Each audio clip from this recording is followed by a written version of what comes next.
All right. Good old unplug it and plug it back in. But thanks for the pointer there, Michael. Also, it's great to see you or to see your chat. Looks like we're all in order now. Let me know if you still can't hear.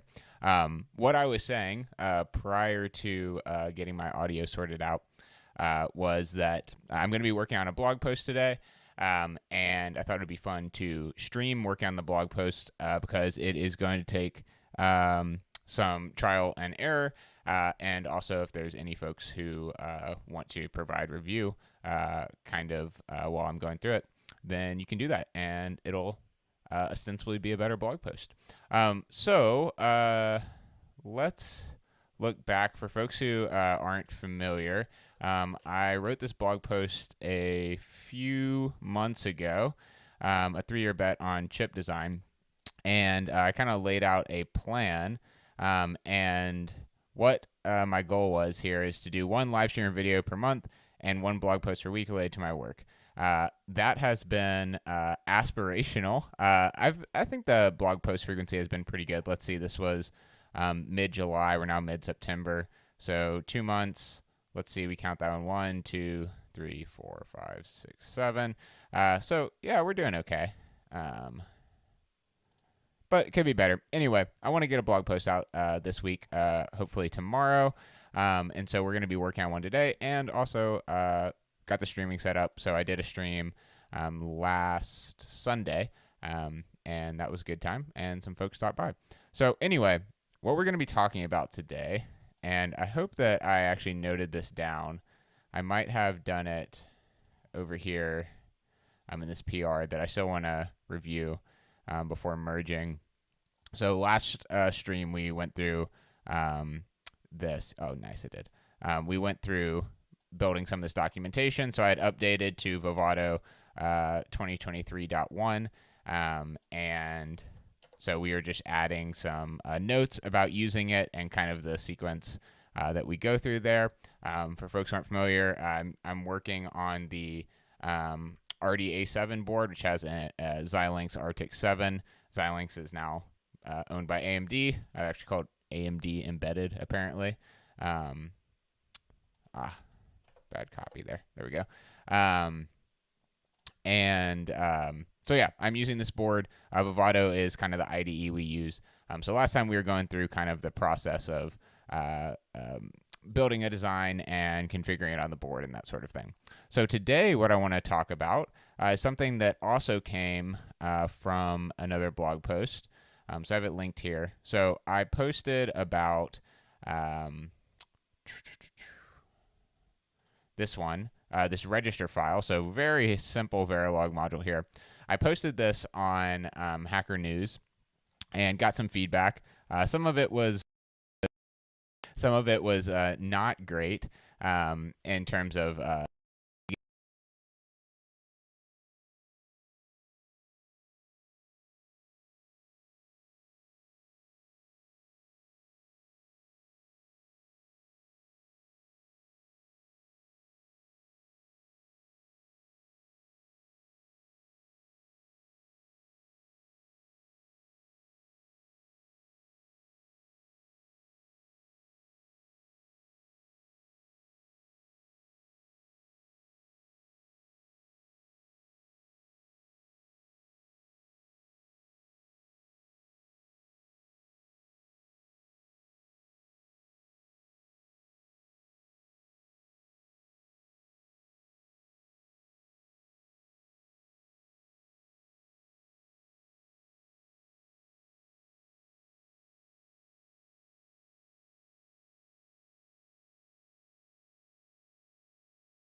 testing. Okay, it's back now.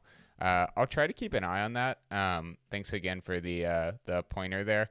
It looks like what's happening, and I mentioned this on my last stream. My development machine is going into my streaming machine here with a capture card. And what it looks like is the development machine coming through the capture card is taking over. Actually, it also looks like my screen that I'm broadcasting is frozen here. And so let me see if I can get that in order as well. This is not as smooth as I was hoping for today.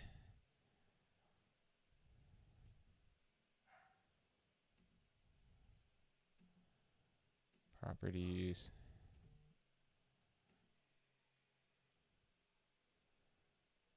Okay. Yeah, I don't know why that is happening. Let me try one other thing here. Make sure that's all set. All right, I'll continue to keep an eye on it. Okay, so it looks like everything is at least in order right now. And so here on the Hacker News post, there was some feedback, and let's see if I can find some of the examples. So folks were kind of saying like, I'd like to see what the synthesized gates look like, as well as maybe what the implementation looks like after place and route. And so trying to find the one where they were basically talking about, there we go. So here's a note that says, and something as simple as the code in this article, it's likely the tool will infer a block RAM as long as there are BRAM resources with the required number of ports, etc. And so I wanted to look a little bit about if that actually happened, first of all. So if BRAM resources were used, and if so, why did that happen? So anyway, I'm going to write a blog post about that today. So that's what we're going to go through. So I'm going to stop talking here, and we can actually get into doing it. So this is my danielmangum.com repo. So this is where I put all my blog posts in here. And usually I don't have the best workflow here, so maybe I'll improve it as part of some of this. But let's say I am going to do, what's tomorrow? 8, 9, 28, 9, 28, 23.md, and I need to, there we go. All right. Oops.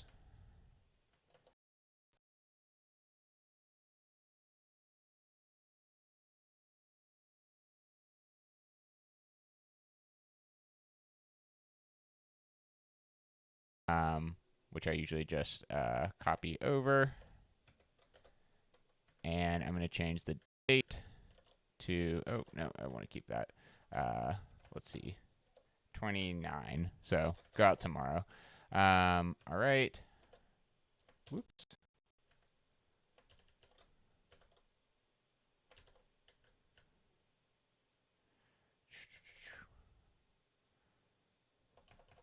All right.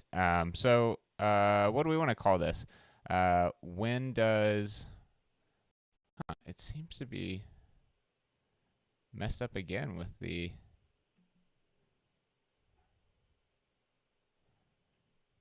Yeah, it keeps losing.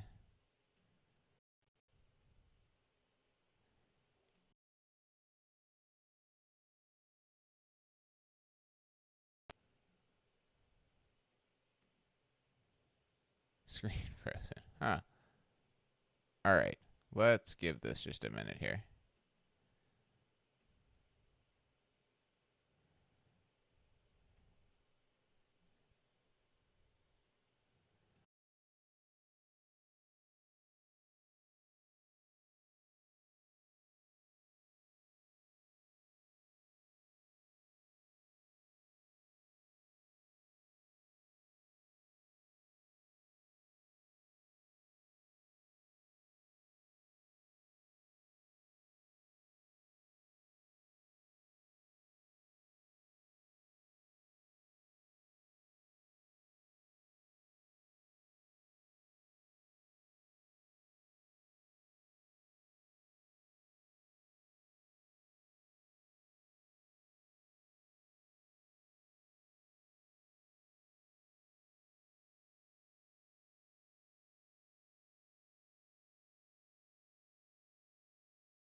Okay, we appear to be back, at least for the moment.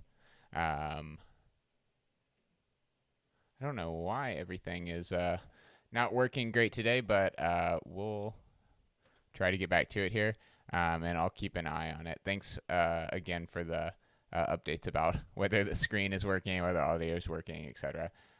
Okay, um, so let's call this when does Vivado use BRAM? All right, and we'll just say when Vivado use BRAM. Okay, and we're going to have it in the MOS category here. All right, I can close that part down, and yeah, it looks like everything is continuing to work here, so hopefully that will be the case as we continue. Okay, cool.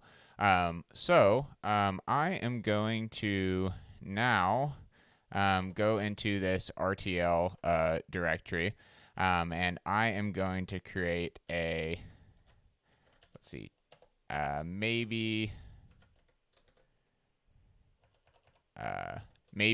BRAM.v. All right, so we'll call this maybe BRAM, and I'm gonna take that reg file here, and we're not actually gonna commit this likely, but I'm just gonna add it here, and we'll call this maybe BRAM, and this is not going to be our top here, or maybe we could make it our top file, which is basically just the entry point into the design. But before we do that, let me go ahead and get Vivado open here. Whoops. Vivado. Hopefully my computer doesn't explode.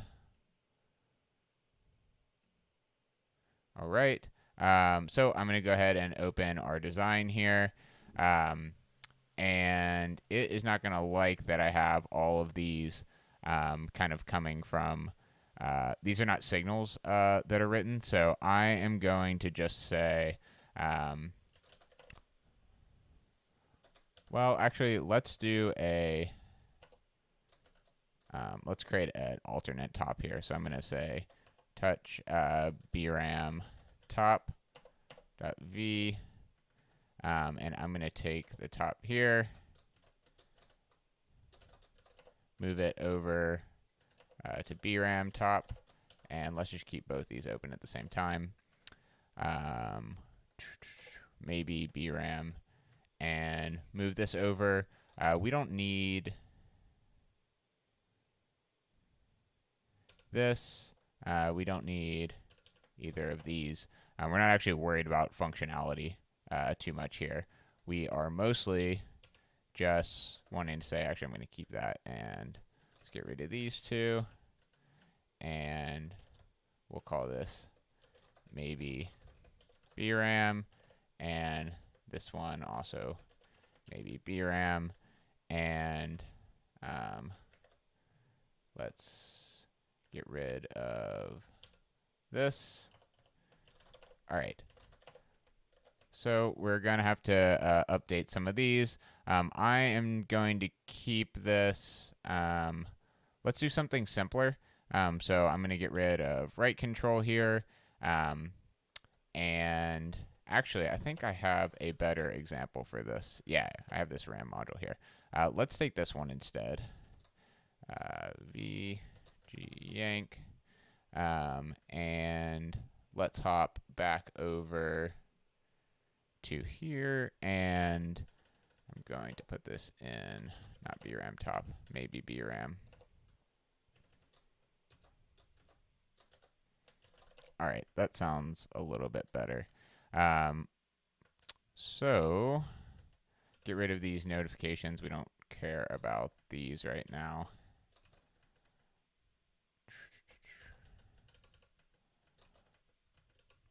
So this is a module I was using to try and simulate some RAM, and I actually, or not simulate, actually have some RAM for the instructions for the MOS processor.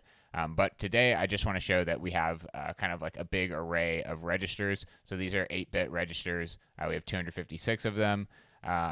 And I am going to uh, how we're using this right now is this is the input address, input data. So this would be like the address you want to write it to, the data you want to write. This is the read address, and these are the triggers for write and read. Let's see. And yeah, so if we're writing, we want to basically take that input address and take the input data and write that into this register array. And then if we're reading, we want to take the read address. Actually, maybe for consistency, we'll call this O address and O address. And we're putting that in the output of O read there. Okay, so we need to feed these in here, and we already have a couple of them. So write data, write address, read address. And so we can go ahead and pass those in. So for I address, you can also just do this positionally, but I like actually using the names of the parameters as well. So I address, I data, and we want that to be W data. So input data is write data. And then O address is going to be read address, and then we'll skip write and read for now. And let me make sure that I'm not frozen again. Looks like everything is still in order here. Okay. And so write, read, and then we're going to have O read is going to be R data. Okay. And we're going to use two switches on this board to say if we're reading or writing. So I'm going to say the read switch or the write switch first is going to be switch 1. And the write switch is going to be switch 0. Okay, so I believe the optimization that Vivado is going to do is going to result in us not getting really anything synthesized here because the values are just going to all be zeros or whatever the initial values are of these wires. But let's go ahead and see if we can synthesize this. If it detects any errors, we can go from there. One of the things we're going to note here, I mentioned this last time, we only have the sources that we loaded in. And so this is not the most helpful thing here because every time we make a change, let me open this up over here, get status. We're going to see that we're updating this XPR file, the Xilinx project file. It basically keeps track of like everything. So let's grab that. And so we're going to see like our sources are changing. We haven't made that big of a change yet, but basically everything we're going to do here is updating this file, which is not great for source control. And so what we're thinking about doing here is open an issue. We talked about this a little bit last time, but consider moving to non-project mode, which is basically just like we run the tickle scripts, the TCL scripts, using make or something like that. And so we might consider doing that. But for right now, I'm just going to remove this file from project and we'll revert all of this. Okay. Updating. So we need a new, specify a new top module. This is fine. All right, next, add files. Home, hashdan.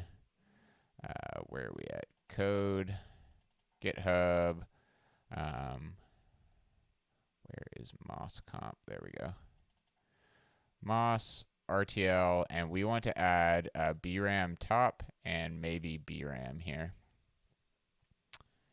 Okay. And it should automatically identify what the top is. So design sources, maybe BRAM.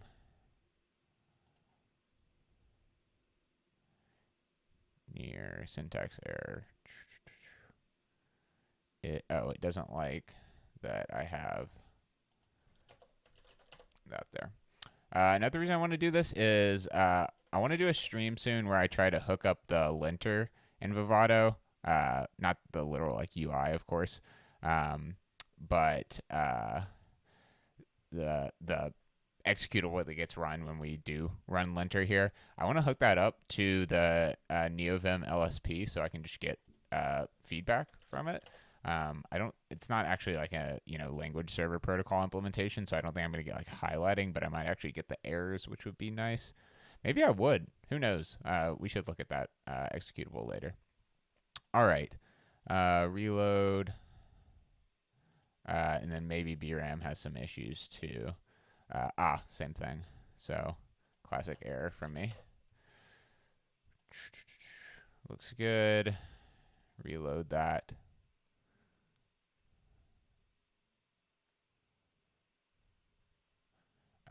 And I'm just gonna call this. That's the issue. Maybe BRAM.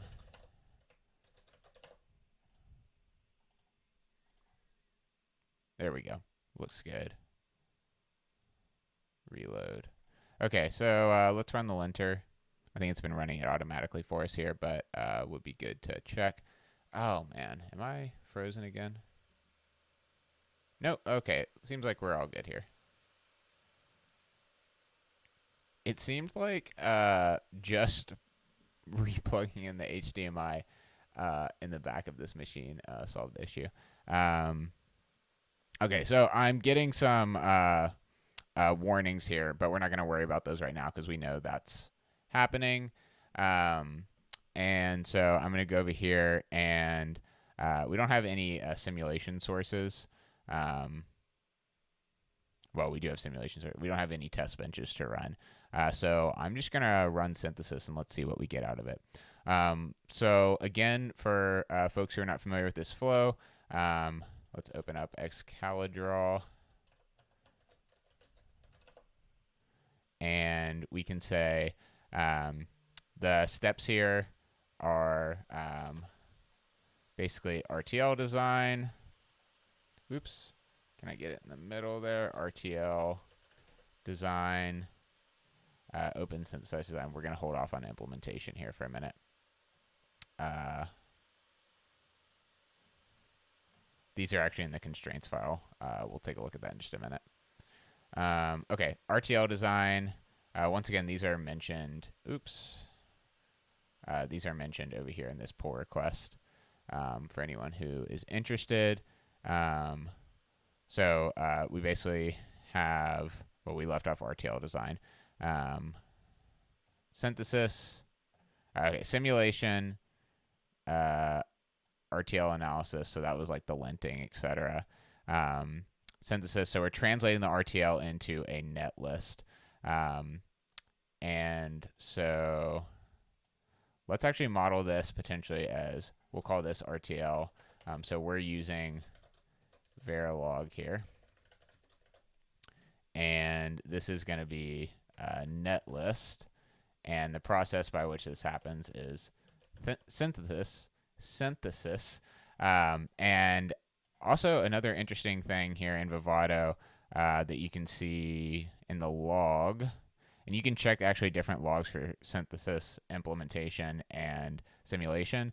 But you can actually see the optimization steps it's going through here. So actually, one of the things I noticed over the weekend when I was working on this was that I was completely optimizing away an entire module because I wasn't actually using any of the signals going into or out of it.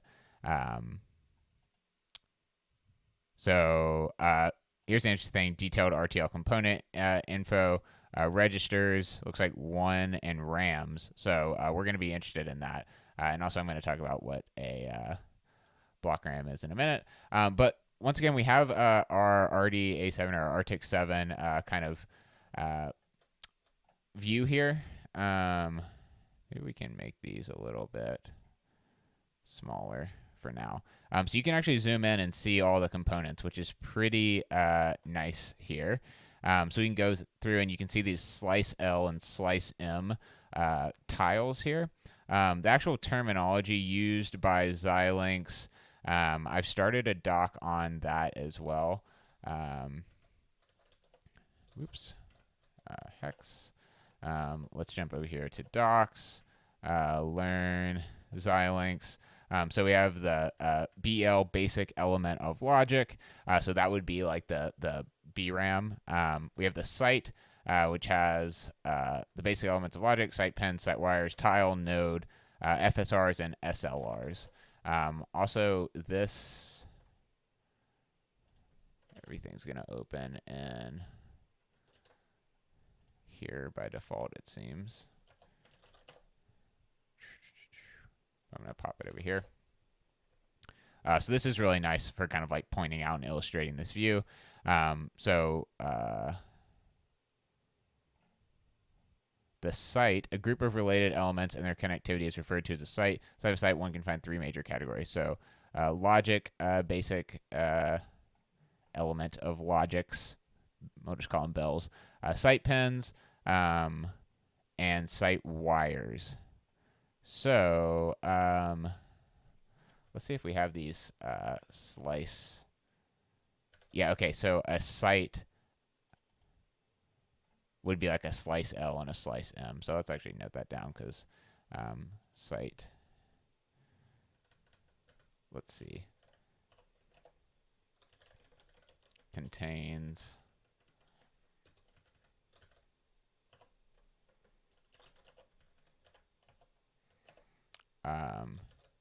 examples, slice L, slice M, and let's see if we can grab maybe some. So these design elements are bells in this case. So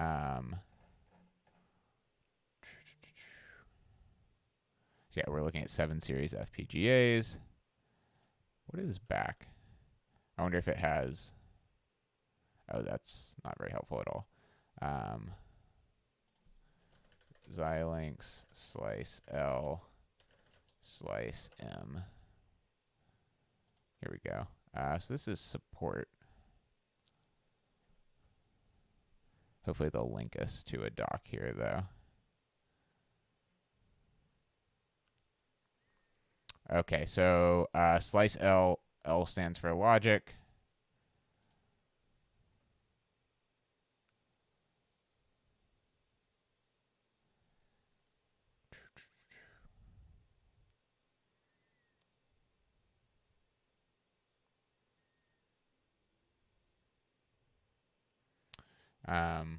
Let's note that down. Logic, slice, memory, slice. I'm assuming that slice doesn't have a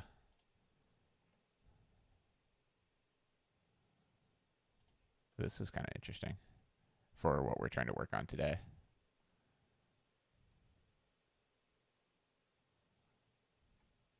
Okay, cool. Anyway, we're going to come back to this. Get back over here in the design elements. So So BRAM is a general term, and I'm going to go ahead and pull up the BRAM versus distributed RAM Xilinx here. They have a comparison here. Here we go. Distributed RAM and dedicated block RAM. So the confusing thing here is we can use BRAM as we can use BRAM as a abbreviation, but using DRAM is going to get very confusing, as most people are going to think dynamic RAM.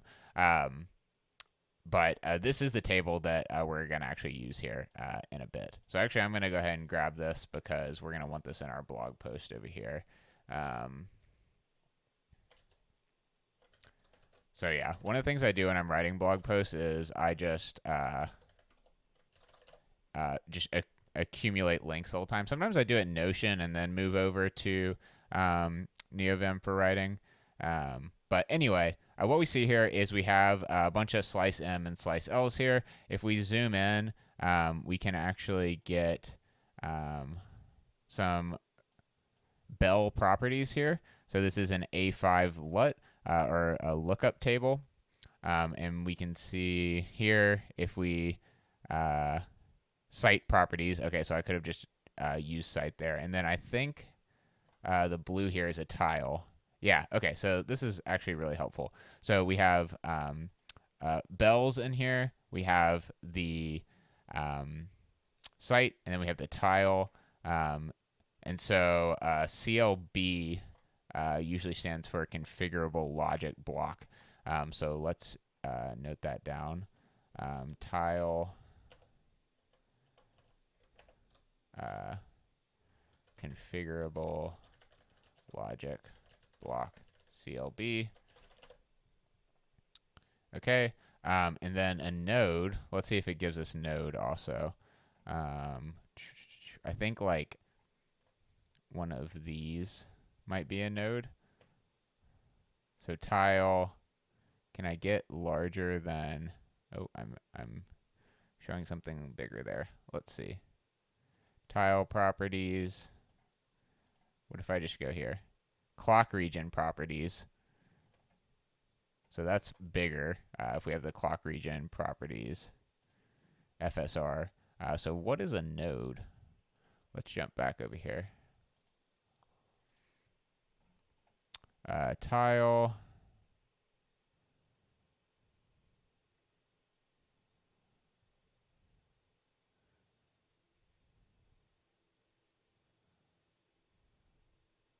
Not all tiles contain sites, and those that do can have more than one. Unlike sites and bells, tiles do not have user-visible pins. Instead, tiles contain uniquely named wires that can connect site pins to other wires through a programmable logic point, PIP.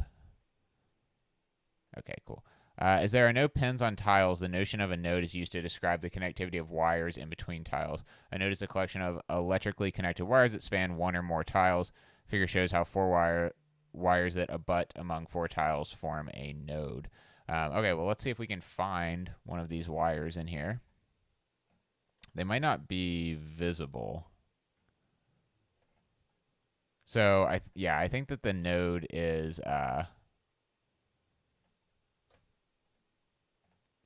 going to be the best we can do here. Or we're not going to be able to actually find a node. So, anyway, maybe I should take some screenshots, too. I feel like this would be useful for the post.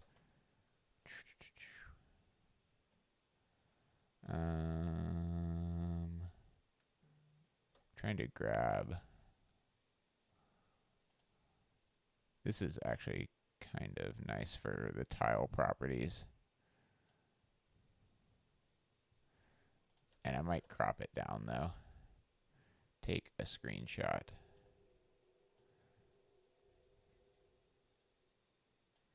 Let's grab that. All right. Okay, so one of the things we're going to notice here, though, is there's nothing actually placed on this board, right? This is just the board as it sits. These are the elements that are available to us for scheduling. We do have the net list here, and it's going to be a very small design. One of the things that we can do to get a sense of what actually was synthesized is that we can grab the schematic here. Maybe. Let's close the device.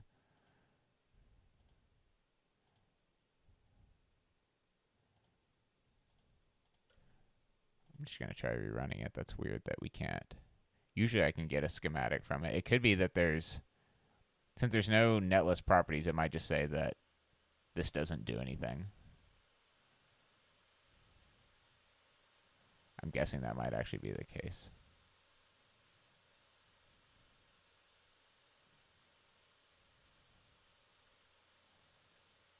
Open synthesize design. Okay. Yeah, I'm thinking that the schematic just doesn't do anything. Well, let's run implementation to make sure. There's probably a better way to do this. But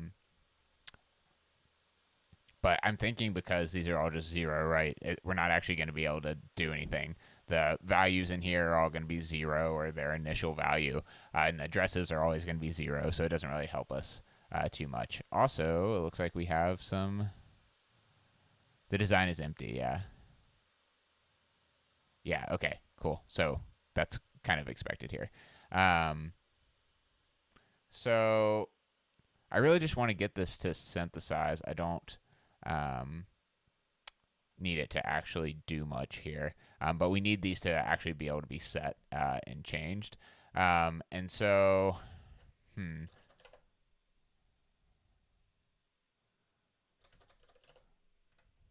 trying to think of a simple way. So I'll show you kind of what I'm doing.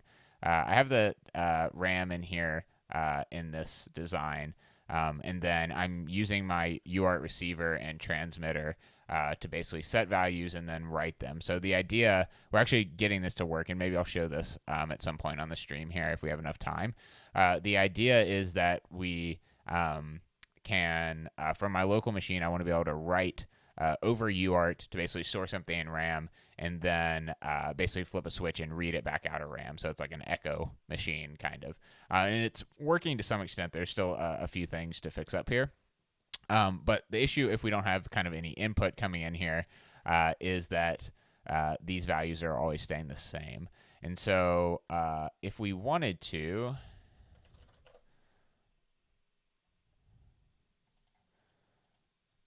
let's see if there's a good solution online. I'm trying to think if there's anything we could do to just make the values constantly changing. I'm sure there's a circuit we could use.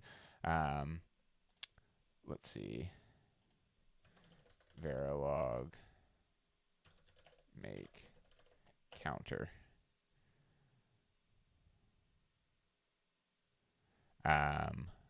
Actually, maybe we can just do this ourselves here.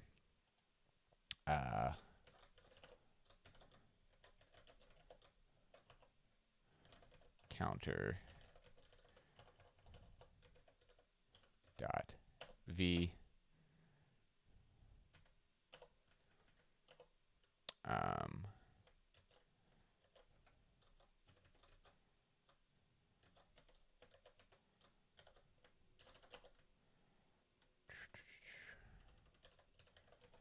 counter.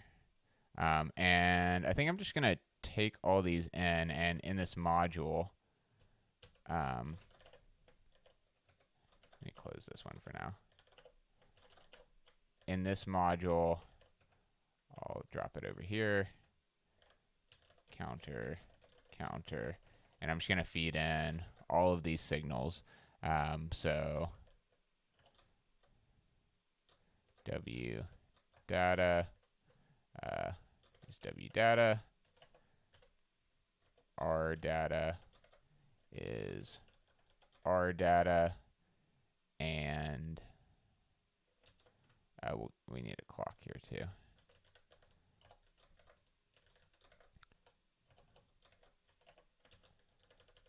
And W address, so write address and read address.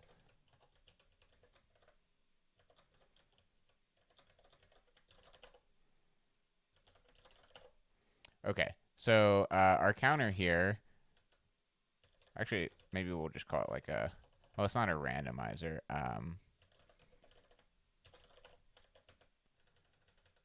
So let's say always at the positive edge of the clock here, we want to, I've got my formatting all messed up.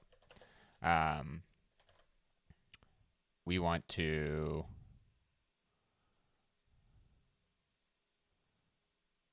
say that if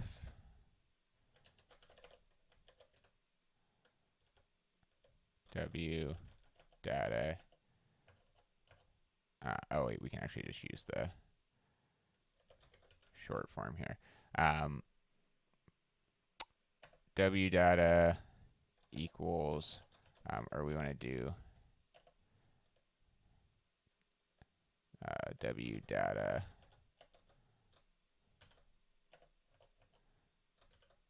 is, we'll just kind of cycle through these. So if it's greater than 256, we'll set it to 0. Else, we'll set it to W data plus 1.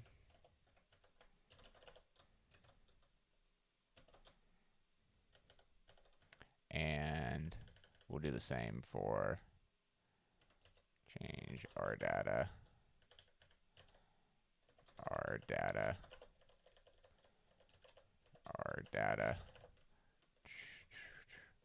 I really need to get my shortcuts going here so this isn't so painful for folks to watch. W address. Oops. Address.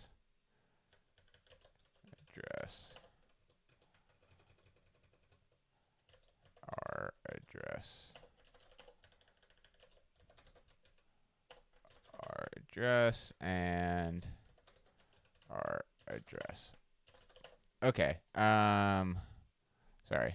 Let's make these all 255. Okay. Counter. We don't need this. We do need all of these. Maybe BRAM.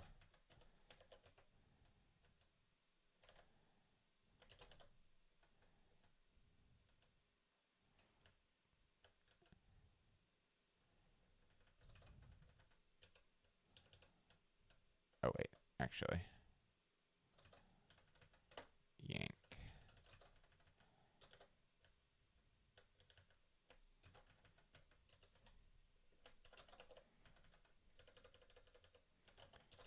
All right. And we want to change those to inputs. Or maybe they should be in outs. Well, we'll see. I think Vivado will tell us if not. Okay, sources. Let's add one. Add files. Counter. Finish that. All right, let's run linting. Linter failed.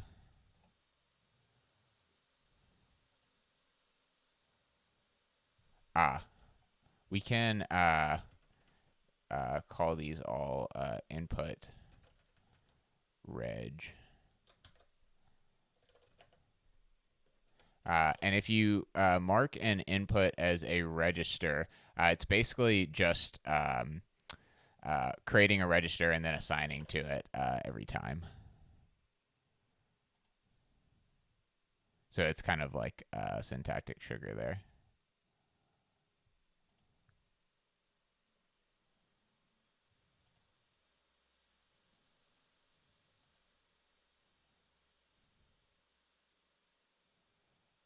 Non-net port W data cannot be of mode input. Oh, I think these need to be in out, perhaps. No, wait. They're just output. What am I thinking? We're only driving them. Okay, that should be fine. So yeah, these are inputs. Actually, we don't need to do our address.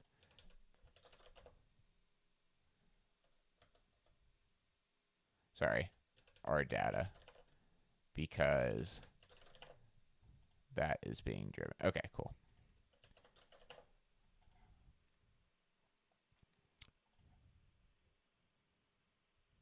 Moss, the package manager.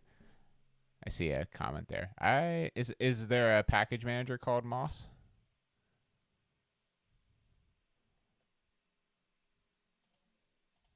Or maybe that was a reference to something we're doing here. Apologies if it's obvious and I missed it. Okay, linter failed again.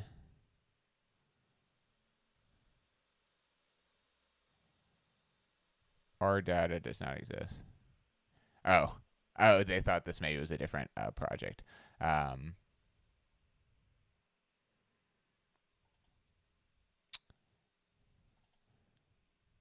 But thanks for stopping by the stream anyway. Our data counter. Oh, it would help if I updated this correctly. See, this is why it'd be great to get some feedback in the editor here. All right, let's run the linter again. It's the package manager for Serpent OS, which is a Linux distribution in development. Oh, that's cool. Hey, we don't have to do anything here, so let's look up Serpent OS.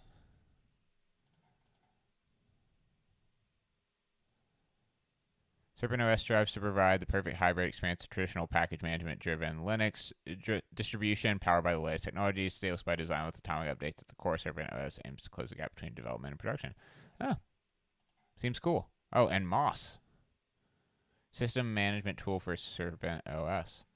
Awesome. Well, shout out to Serpent OS and the folks who work on that. Seems neat. All right.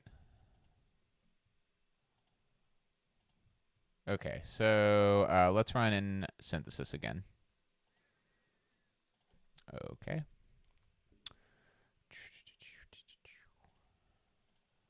And while that's running,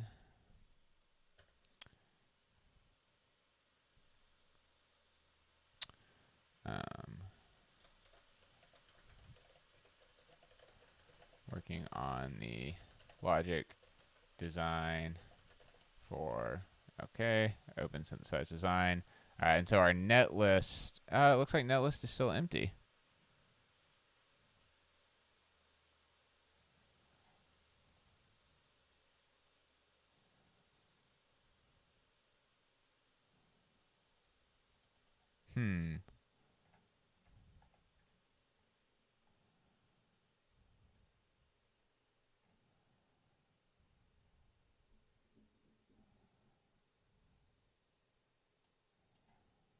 It might be that, you know what, let's do something like, we can do, we'll just like set an LED. Input, no, output. 1, 0.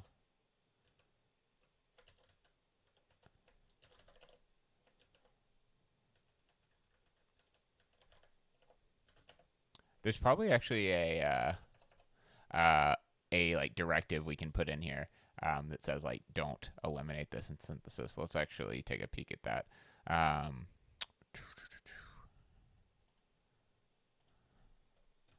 Vivado, don't optimize away module.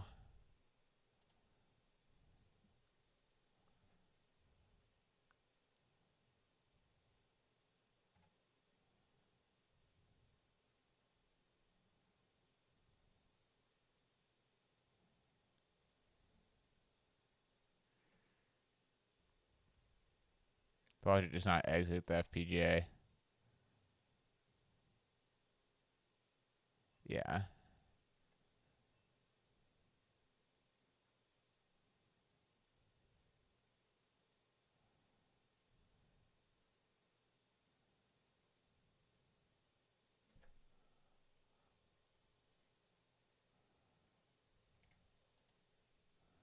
take a look at this.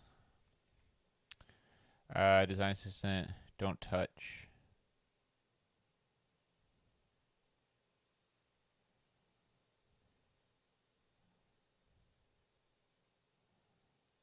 Huh, that's kind of neat. Full case.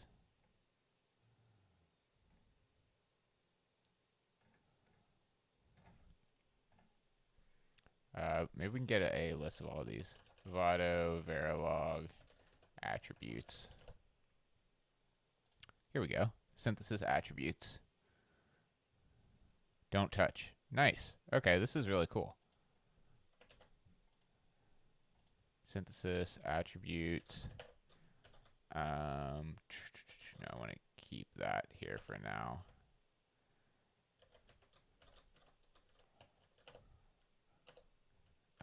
Docs, learn. No, we'll put it in Vivado. Oh, wait, you know what? I don't have that here right now. All right, we'll put it in Xilinx. Move to Vivado. List of Verilog attributes. One of the things I'll just mention while I'm doing this. So one of the things I'm trying to do is be able to write shorter blog posts so that one, so that people will read them, but two, because I want to stick to a regular cadence rather than you know, getting stuck and getting out of my groove and then having to get back into it. So like an example could be like, how can you just avoid like an example blog post could be how to keep Vivado from eliminating signals or something like that. And obviously, like, you know, we were able to find that on a forum, but I had to dig down in there. And if there's just a post that folks can get to, it's probably a little bit easier. Okay, so but what I was going to do is go over here and just say just something like if, or we can just say LED 0 equals, or we'll say assign. So assign LED 0 equal to, we wanted to say the R data, let's say greater than 100, 1, otherwise 0. Let's see if it likes that. Run linter. I think that I have a syntax error there.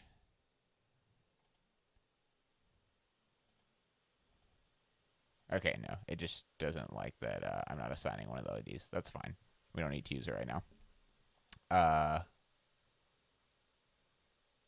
Oh, we're also not using the switches at all, are we? Do we get rid of those? I'll just get rid of that from the design. It's probably still going to give me some warnings here, but that's okay. Okay, run synthesis. I don't think that, yeah, okay, synthesis is out of date. Perfect. That's what we'd expect.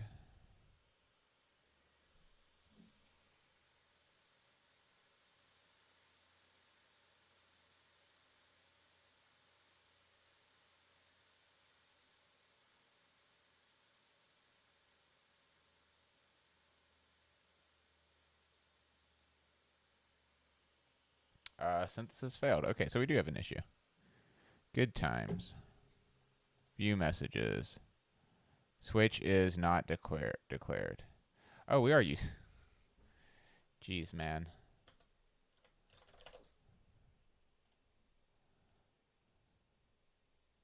Let's just close these out here. Let me try that again.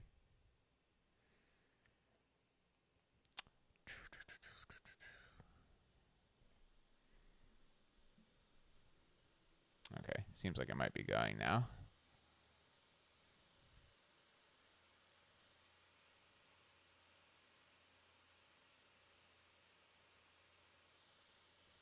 All right, let's see if we actually have a netlist now. Yeah, okay, cool. These are all just from the constraints file because basically I have some constraints over here in toolchain, Vivado boards, constraints. I have some of these like UART. These are uncommented, and I'm not using them, so sorry about it. Okay, hopping back over. Okay, that's fine. Once again, we don't see anything here, right? Because we haven't done place and route, so we don't actually know what elements we're using. But we do have is a schematic, right? So we can actually see what circuits were synthesized from this design. And so we have our counter here, and if we want to open that up, we can see what it looks like as well. Yep, so we see the carry logic here, which we would expect. Yeah. Michael says, I can hear your fans revving from the synthesis. You definitely can. That is definitely what you're hearing. Okay, so we can see some of these bells here that we're actually going to use, which is helpful. And let's also look in at the maybe BRAM here. Okay, so cool thing here is that we do see that we have the RAM B here. So we can already see, it doesn't know what elements are present on, well, I guess it does know the board. It doesn't know where on the board we're going to place these, but it does know which ones are present here. So it is selecting to use something, an element that's on the board. And so let's run implementation. I want to show what that looks like as well. Actually,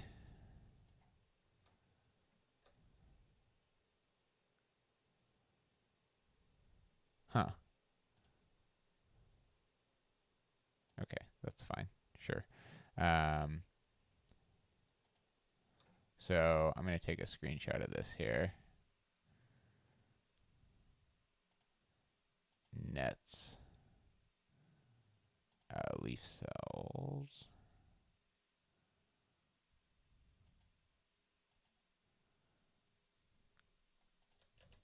I was actually wondering earlier about the difference between the two.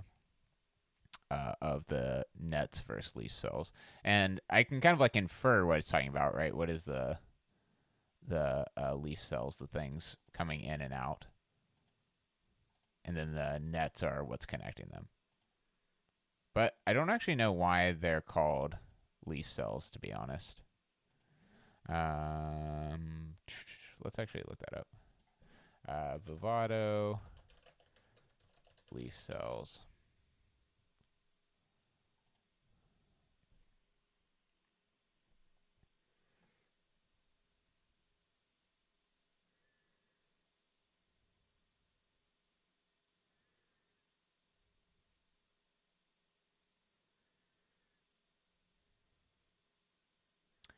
The regular ALU implements all functionality within it, so it only has leaf cells.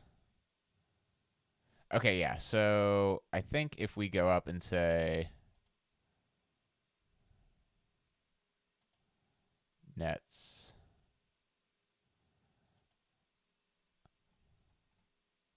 type others.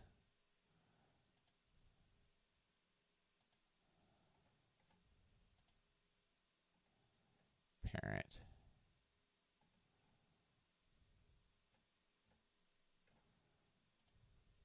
Cell properties. Net properties. Okay, so this is a cell, right, of top. And then it has leaf cells. So like top has some leaf cells also though. So yeah, we can see these if it doesn't lead to other logic, right? Okay, that makes sense.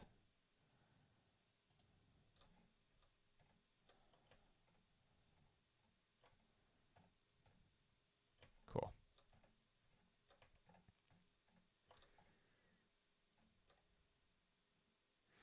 Okay, I said I would run implementation. Sure, run the synthesis again. I'm not sure why it thinks it's out of date there.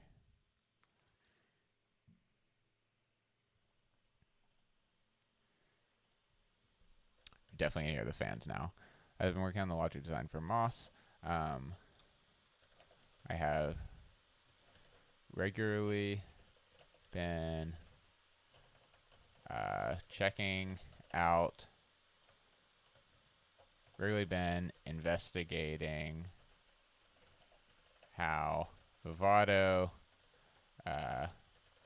translates the RTL to do definition here. Try to make it more accessible. Translate the RTL to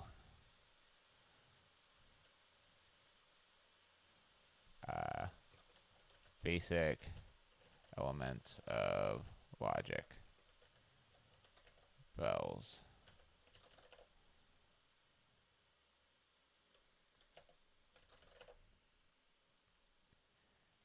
Okay, implementation. Open implemented design.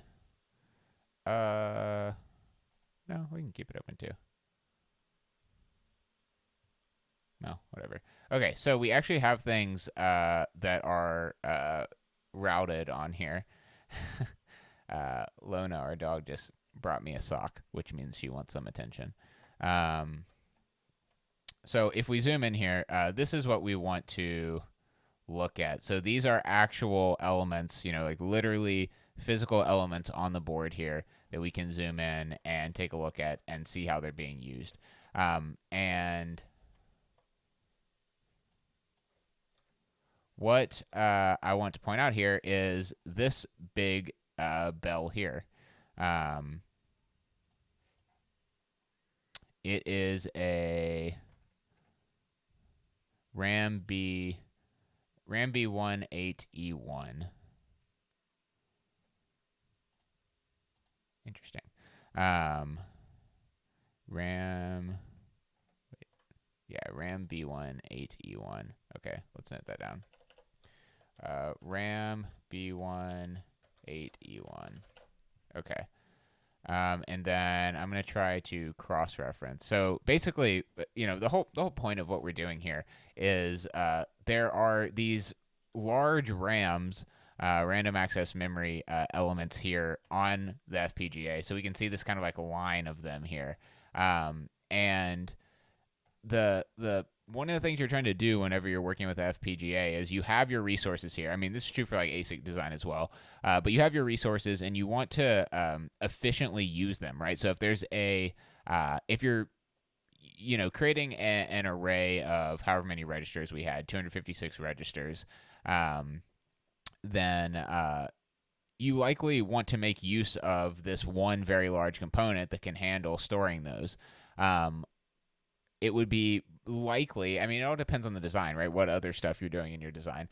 But implementing this via a bunch of like slice M's with lookup tables and things like that would not probably be a great use. But I want to show one of the things that came up in that Hacker News thread that I was talking about was people saying, oh, this is definitely going to be synthesized to BRAM, or it's definitely not. And I wanted to look at why it may or may not, right? So in this case, one of the things that's really important here that I'm going to add to this post is in the design elements. Where do we have this? Dedicated block RAM, so BRAM here, synchronous write and synchronous read. So one of the things you'll notice is I knew this was the case before. Spoiler. So I went in here and in this maybe BRAM, we are only reading and writing on the clock, right? So this is synchronous logic here. If we weren't, which if you look at the register file that was in question here, these values are being assigned continuously. So they're asynchronous. So at the clock, and the reason why I was doing that is a single cycle processor. So these have to propagate within the single cycle. If we look at the logic here, so at the clock, we're going to write back a register based on what we did in that clock cycle. So you can think about like everything settling, and then us having the register we want to write back to some data that we, got via an addition of values from two other registers, or maybe we got it from reading from memory or something like that. So we need to write that back. So that writes back, and then on the next clock cycle, we're going to do our kind of like 5-stage pipeline where we have to fetch the instruction, decode, execute, memory access, write back. So before we actually know what we're going to be reading from the register, you have to fetch the instruction and decode it. And then we're going to actually decide what RS1 and RS2 are here. So this, I'm guessing here, and we're actually going to show this in just a minute, is probably not. Lona just brought me another sock. Hey, bring it here. She's upset. We'll only see. We'll see. We'll see how long this stream goes because she wants some attention. And she deserves attention. I'm sorry. Okay, so we're gonna do something like this in just a minute and show that it doesn't get synthesized to BRAM. The other thing I want to talk about, so maybe there's a few different things here. One, it isn't big enough. We'll make that a better description. So there's not. It doesn't make sense to use the block RAM because it's not using up enough of those lookup tables. And so the other one is the properties don't match, right? So asynchronous read or write, for example. Okay, so that's great. Michael says audio may only be coming out of L channel. I think that's right. I was having some trouble with that, getting it configured. I'm probably not going to fix it today, but thank you for reporting. I wasn't sure. I was hearing that on my end, but I wasn't sure if that was coming through or not. So actually, well, let me try one quick thing, and hopefully I don't destroy the whole stream. Advanced audio properties. So it is balanced.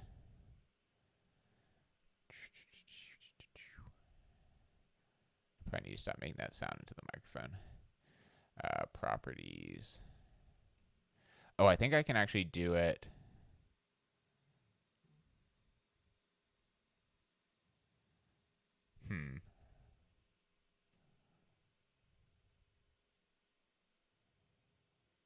Just very quiet on the right channel. Oh, interesting. Huh. I'm curious if...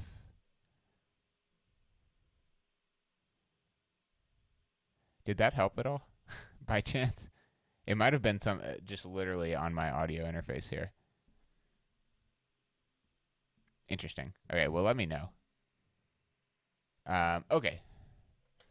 Cool. Where were we? Okay, so we did synthesize to RAM here. So I am going to take some screenshots again.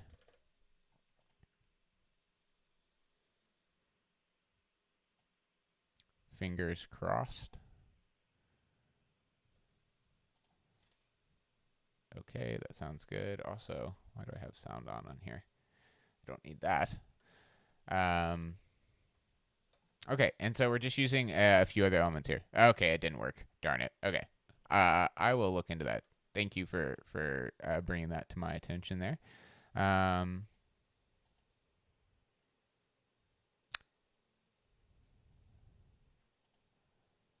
Oh, interesting.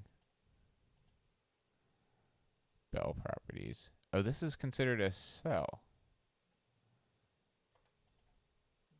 Site, cell. Do we have cell written down over here?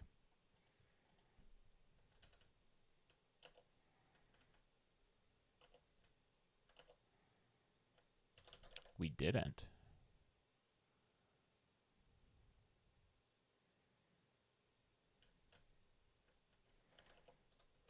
Note. It looks like that the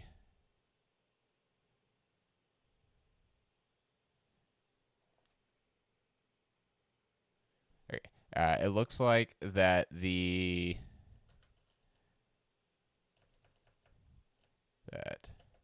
between a bell and a site is sometimes a cell. Actually, I think that cell might just be the generic term. Well, no, yeah. Carry 4.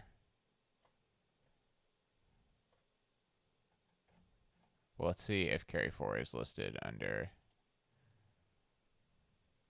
the design elements. Carry 4. It is. Fast carry logic. Loaded just brought another sock. Jeez. Okay. Fast carry logic. So this is, I think, still considered a bell, though. No.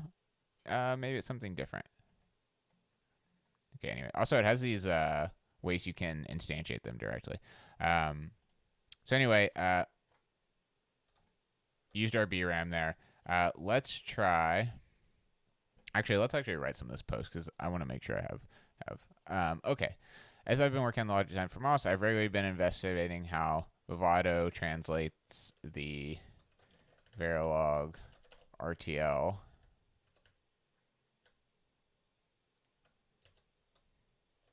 register transfer level.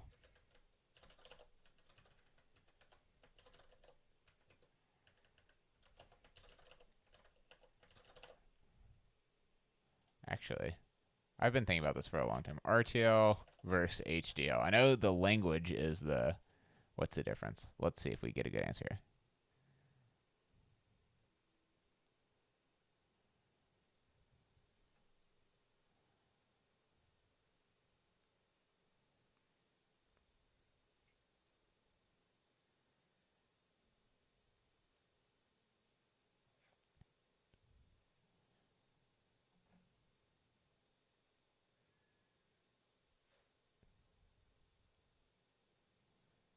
Okay, sure.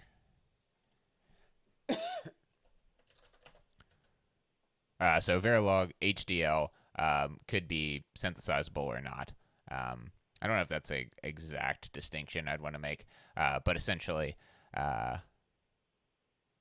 RTL is like a level of Verilog that we're writing, a level of our HDL, which happens to be Verilog, to basic elements of logic.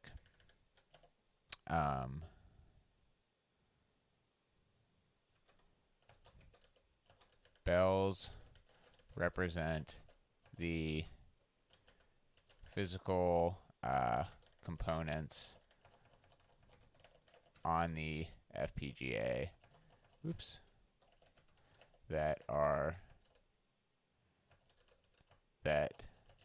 can be used to implement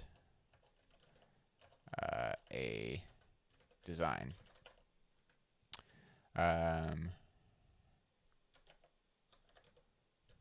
One of the larger bells that you will find on most FPGAs is some type of block RAM, BRAM. See if we get a good definition here over in the sources.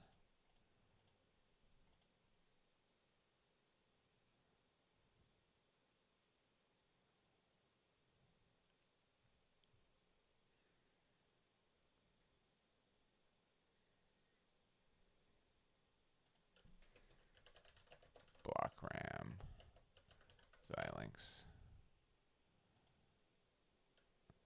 Oh, nice. Okay. Oh, well, this is for reversal. Let's see if we can get 7 series. Memory resource guide. Oh. This is almost the same thing, just with 7 series subbed in.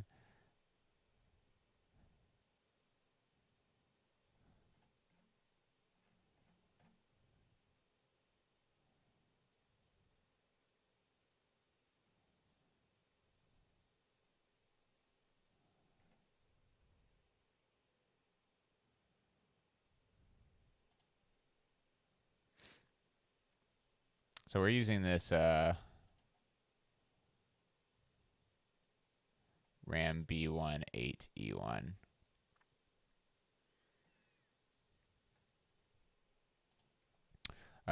One of the larger bells that you will find on most of FPGA is some type of block RAM.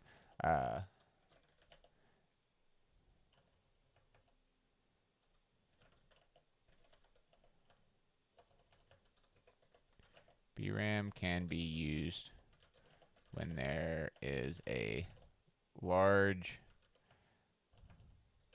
design large memory in the design.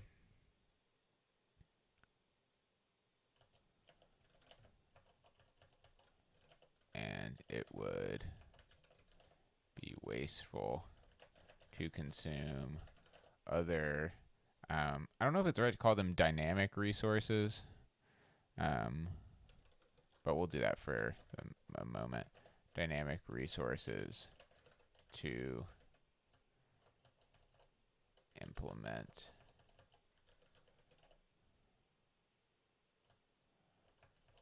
for implementation.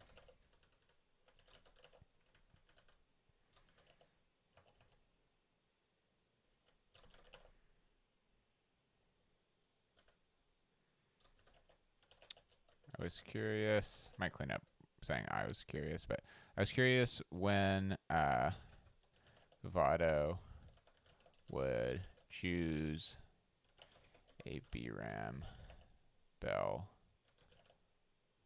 and when it would not. So I put together a simple, or let's just say a minimal design meant to test the size and properties. Test the properties that would. Oh, screen frozen again. Darn it.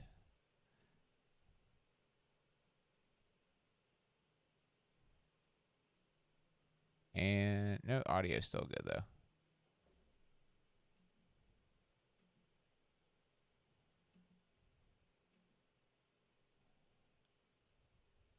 Weird. Seems like. Okay, so I am getting my video fine.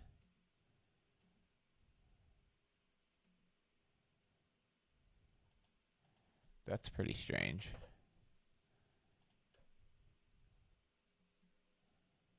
It does seem to still be frozen.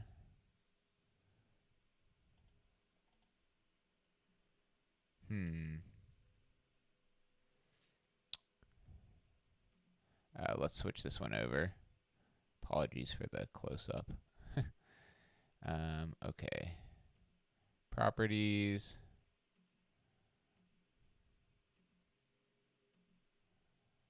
There we go. Seems like it just has to be like refreshed from time to time. Oh, that froze me though. Huh.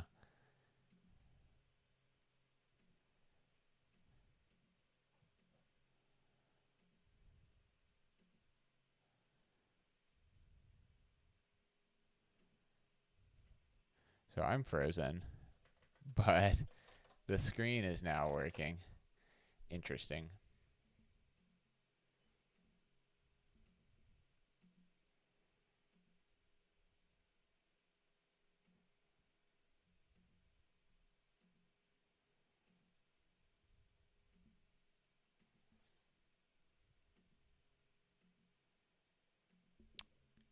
Let's see if I can fix this up. Let's see. A few more messages coming in here. Yeah, Cam is kind of not on screen. Huh.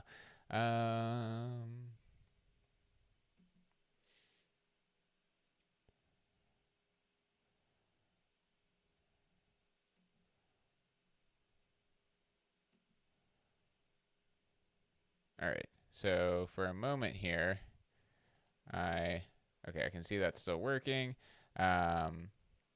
And I'm going to do a video capture device.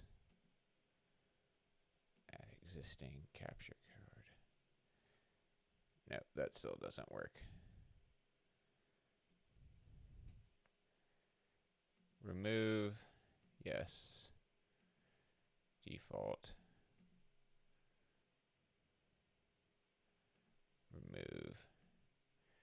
Yes. And let me add this back here.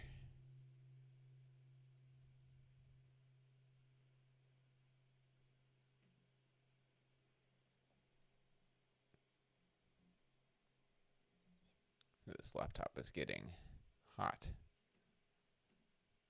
All right. I am almost back here. Video capture device. Add existing. Cam. Okay. Put me down in the bottom corner here.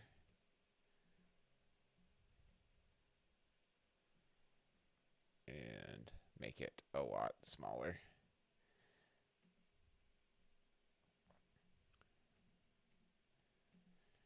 Rename. Let me make sure this still works. Yep, okay. So screen's still working.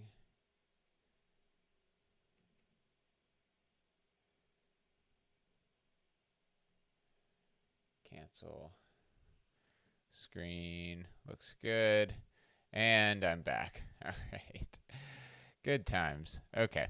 I was curious about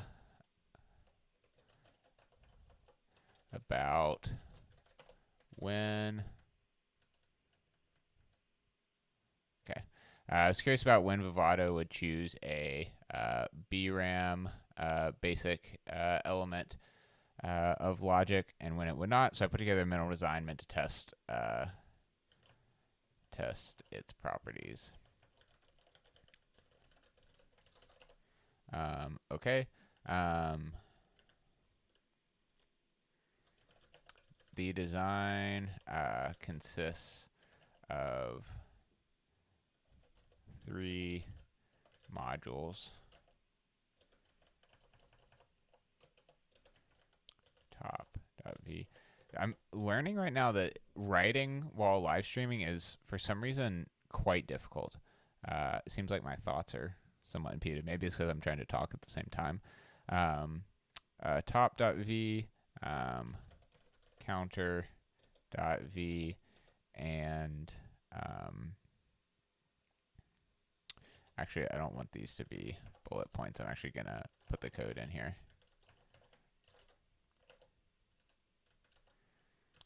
Maybe BRAM.v.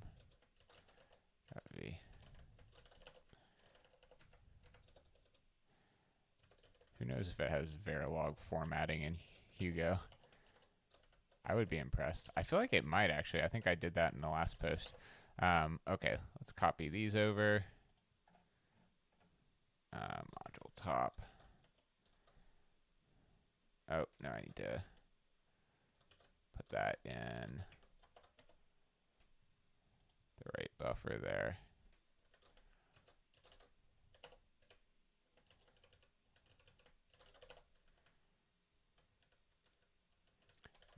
Counter.v, Verilog, and where is our counter? Here we go. It's probably a better option we could use for that. Oh, wait, sorry, that was the top.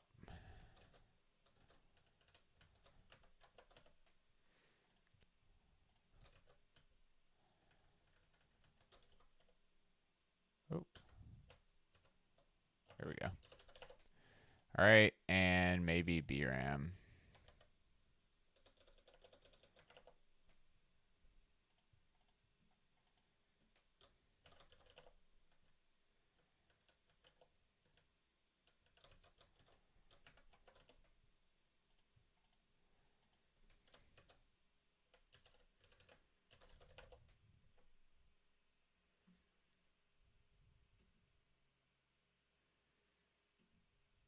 Okay, seems fine.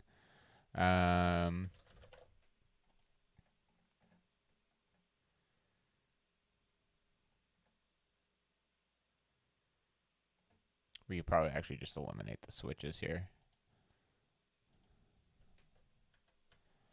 Top.v is the top module, which serves to take inputs from the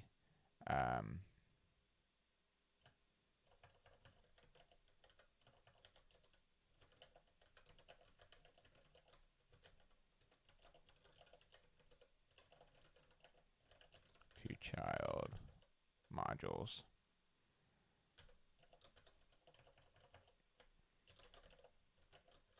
Every design has a top module that serves as its entry point.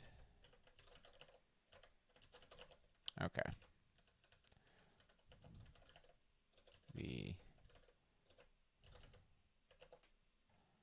Actually, we can just actually keep the file names here. Top.v, top, because we have the module name and the file name, which all just happen to be the same here. The counter is only serving to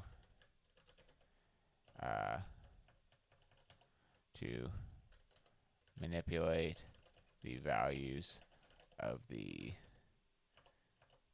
signals that we will be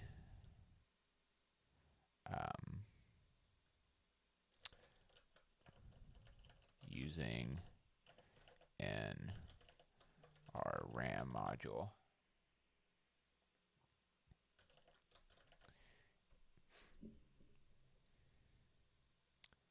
It increments each of past signals on a positive clock edge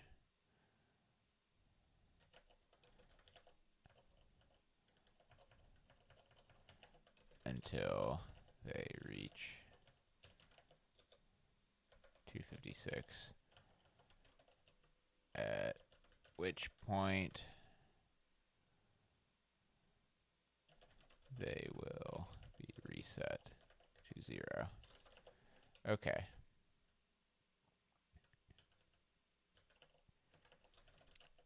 Final module, maybe BRAM, is a 256 8-bit register array that is used to read and write. Let's see. Read and write 8-bit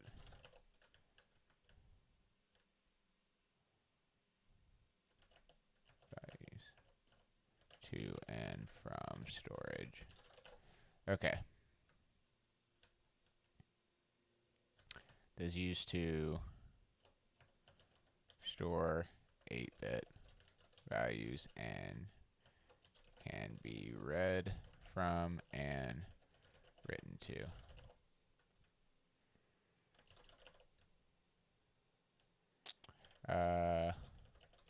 Note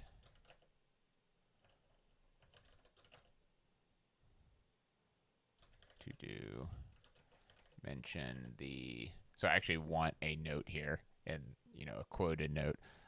Mention the don't touch attribute. Maybe I'll actually just add a section about that at some point.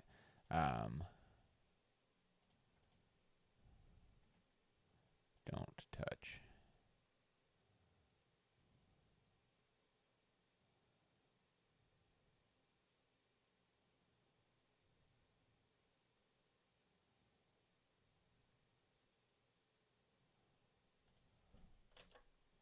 Interesting.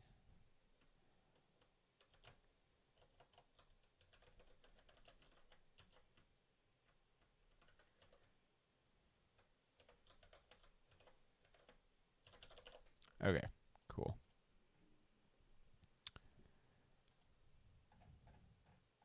So that's some decent content to get us started here. I want to see if I shrink this down. Let's say that there's only 10, or sorry, 11 registers here, or let's say 10. If we're going to get the same.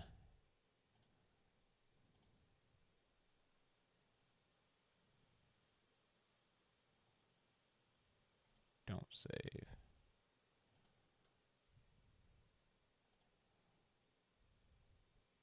That was kind of strange.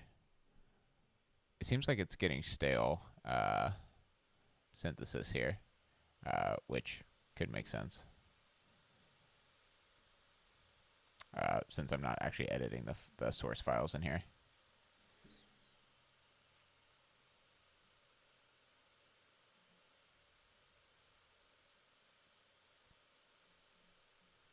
All right, open synthesize design. Okay, that's fine. Schematic.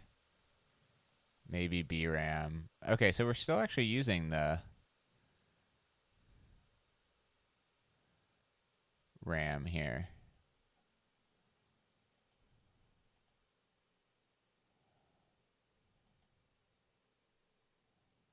So maybe there's no size too small. Let's just see.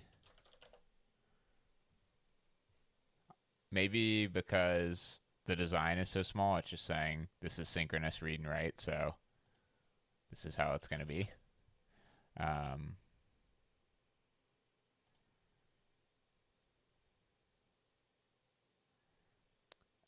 Let me make sure that maybe VRAM, yeah, okay.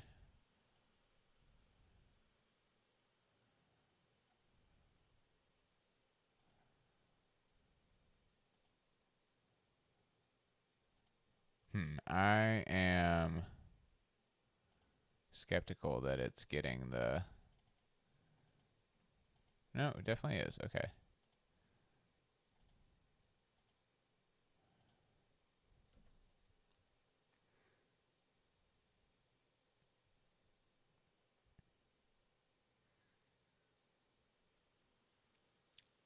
Maybe also the wires could have...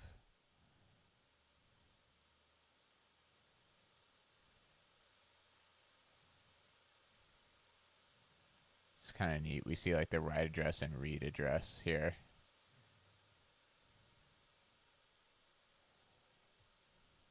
Schematic.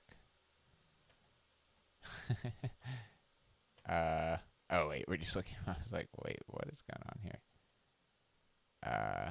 Top. There we go.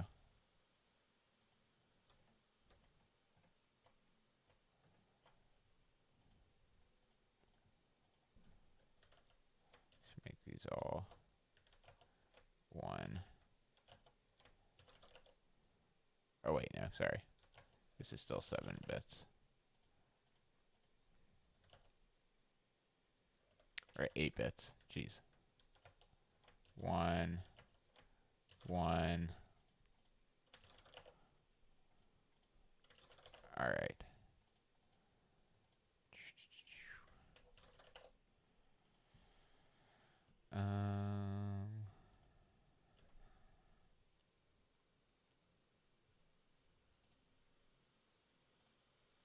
I don't know why it's prompting me for saving each time.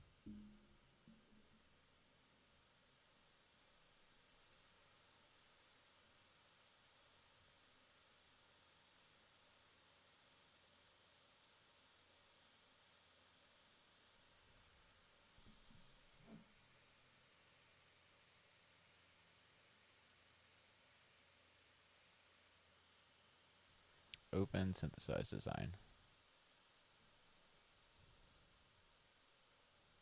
Schematic. Okay, well, I want to see if it's...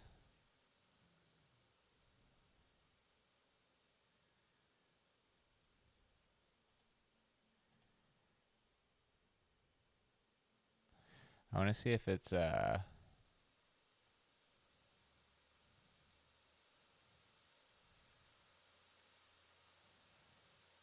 alt clock.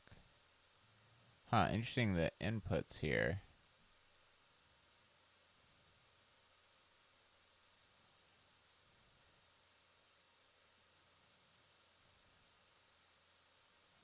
Open implemented design.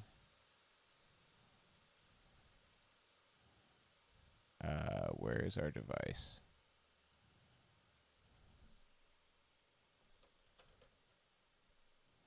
Device. Okay, so it's still using the BRAM.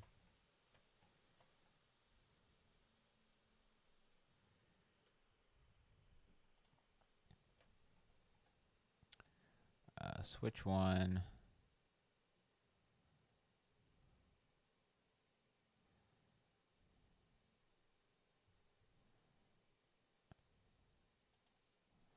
Type out.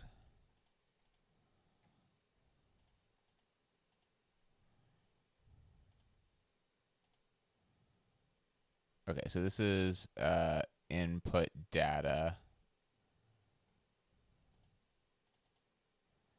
const.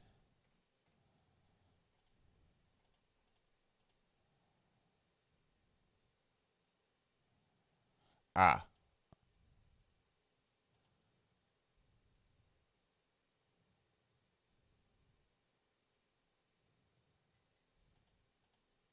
so still two addresses, I think.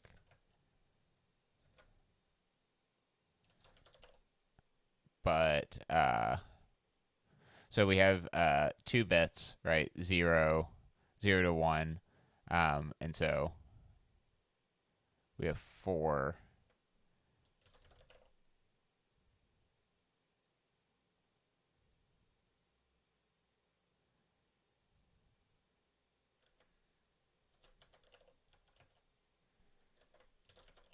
Sorry, so we want 3 here.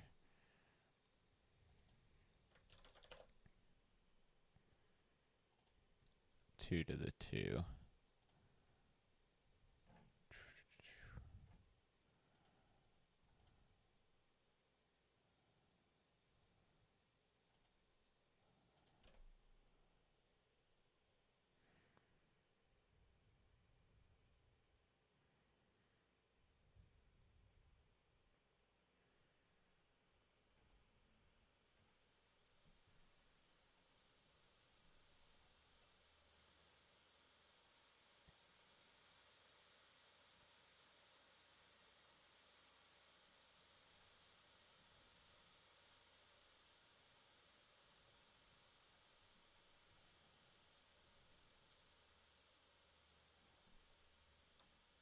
Still the same.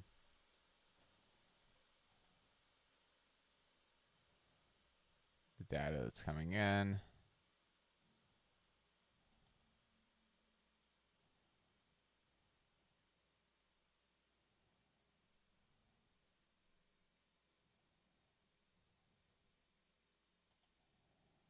Oh, read.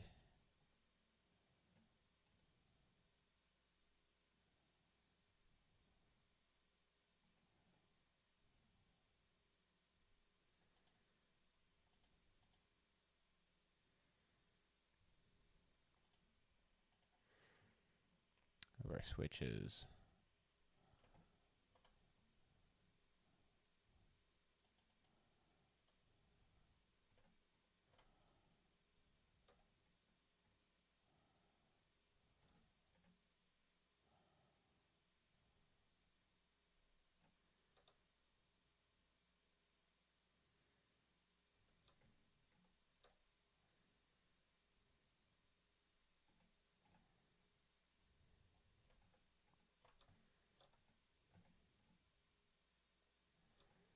Address. BWR. So read address width 8. All right, so it still comes in at 8 even if like we are not addressing them, it seems like. Interesting.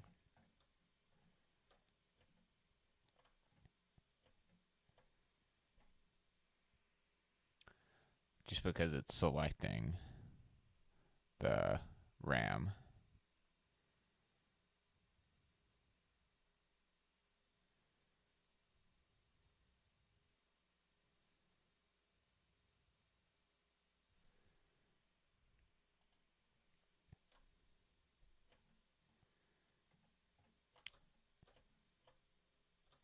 I'm curious if we had a larger design that would use up all of the RAM blocks, for example, uh, if that would.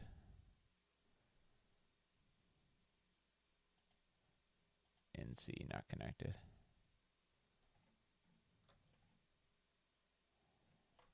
Let's look at some of the RAM segments here.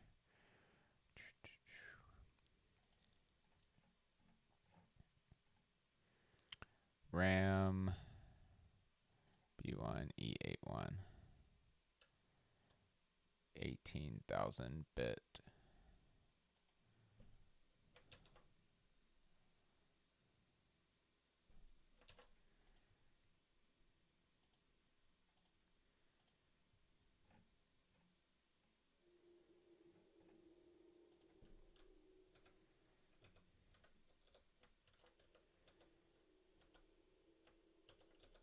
Oops.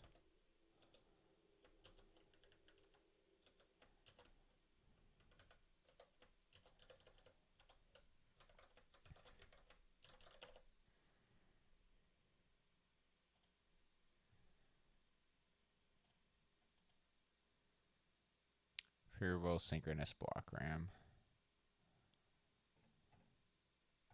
Oh, interesting. Hold on, let me go back to that. Carry 4 had another distinction, I think.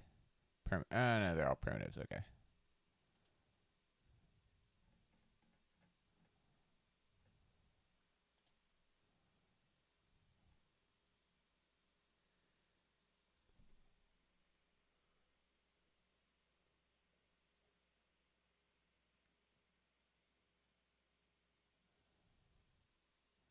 One bit wide by 16K deep to an 18-bit wide by 10.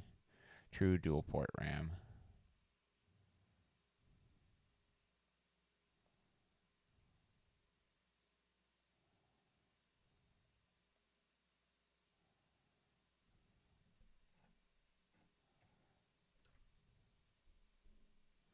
Port A address input bus read. Port A address input bus read address input bus. Port A address A read address.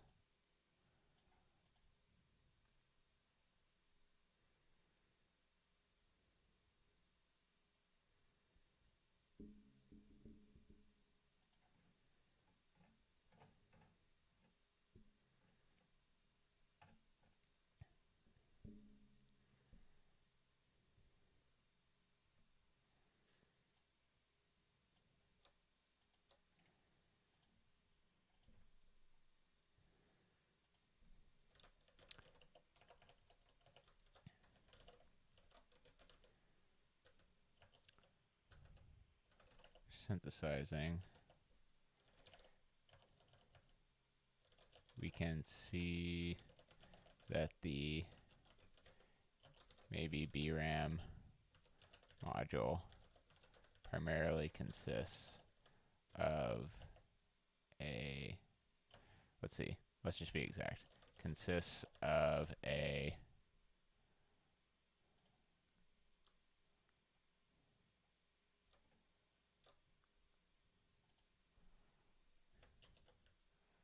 RAM B1 8E1 Bell primitive. I like that terminology. Primitive, as well as a LUT 6 and LUT 3.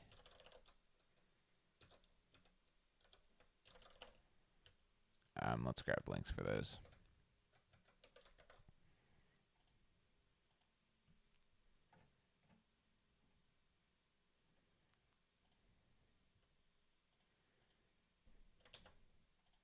(16) input lookup table with general output. Okay. LUT 6 and LUT 3. We're closing in on time here.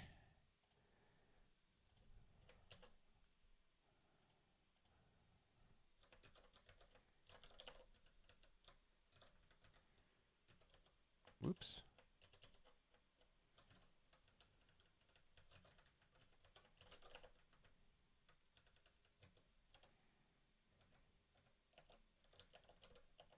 Primarily interested in the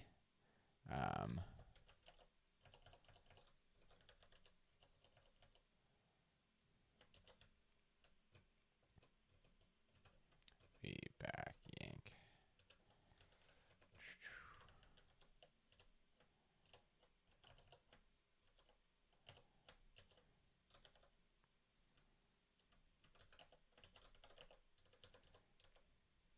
B1 element, which is described as, let's see, which is a, what did we say it was in the docs here?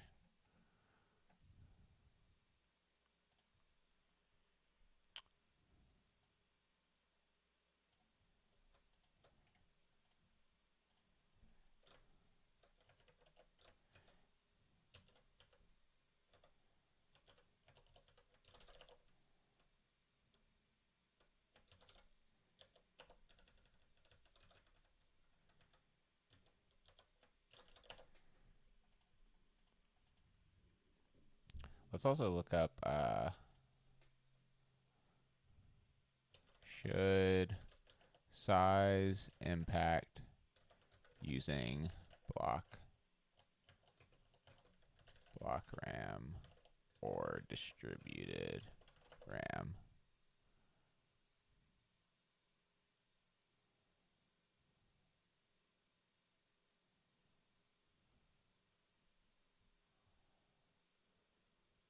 Yeah, so that's what I've heard in the past.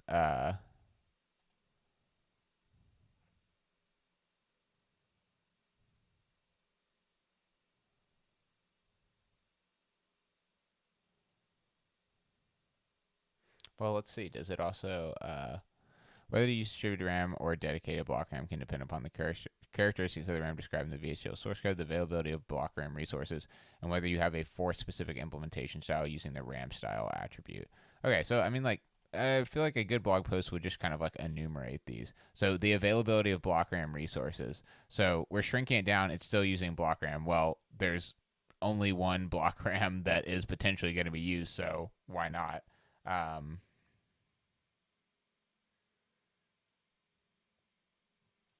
So I'm just getting some Slack messages over here. Would it spill over? I assume we're talking about addressing. Oh, or are you talking about, Michael, the here? I'm pretty sure that it just like will wrap around, perhaps.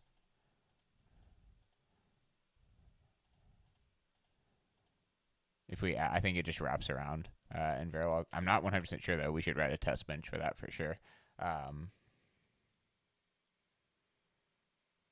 Or maybe you're talking about something else, but that's a really good question.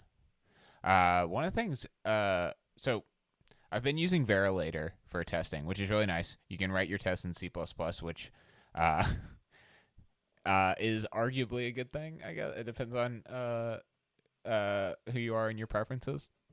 Don't come for me.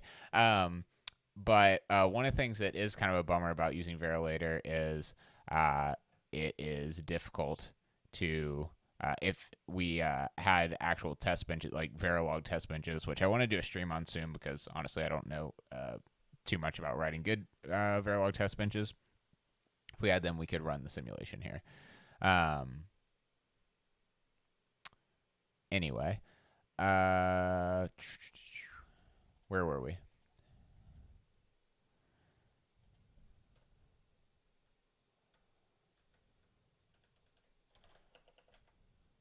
To do schematic design here.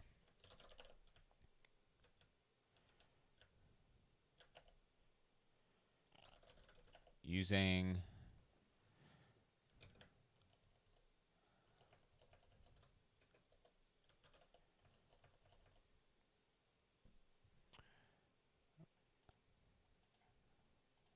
let's see.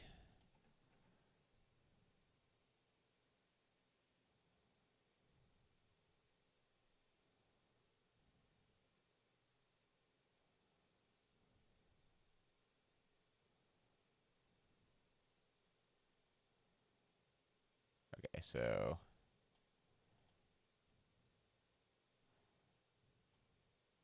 actually kind of decoding this is interesting to me. Oh, good, Michael responded. Meaning if we ran out of BRAM, would it start implement? Oh, yes. I think that's exactly right, Michael. I think that's a great call out. That's my understanding as well. Maybe I think a good test. I'm probably not going to do it for this blog post because maybe I'm not dedicated enough. But would be to look at the total number of block RAMs on here and just try to exhaust them all and have it spill over. That would be a great follow-up post. Actually, let me put that in my notes here. I really need to scratch these here. Follow-up post. Can we exhaust all the BRAM? Can I has BRAM? Okay, we are primarily interested in the RAM B1 element, which is an 18K bit configurable synchronous block RAM. The Xilinx documentation describes this element as a good choice for FIFO queues. What else did it say? FIFO queues, automatic error correction RAM, automatic error correction RAM. I think AEC is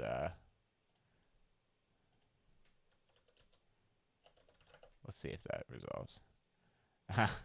Well, maybe gonna have to be more specific. Let's go the other direction. Automatic error correction RAM.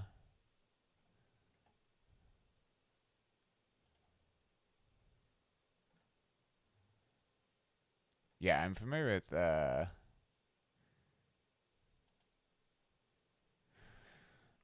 yeah, okay, so that's an interesting point. I think that the reason, and I don't just write down everything all the time. I think that the reason why BRAM is a good choice for RAM where you need error correction is that if you instead used distributed RAM, you would need to implement error correction yourself in the logic.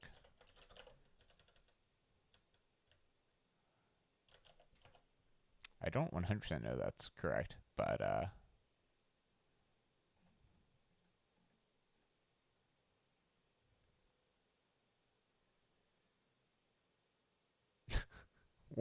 what a ridiculous quote here.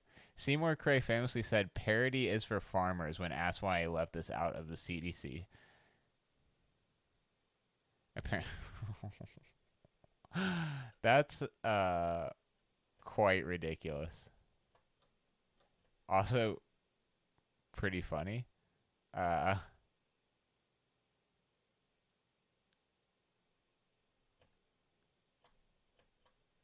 right. This might become y'all are seeing my social media strategy in real time here. This might become a post later. Hold on.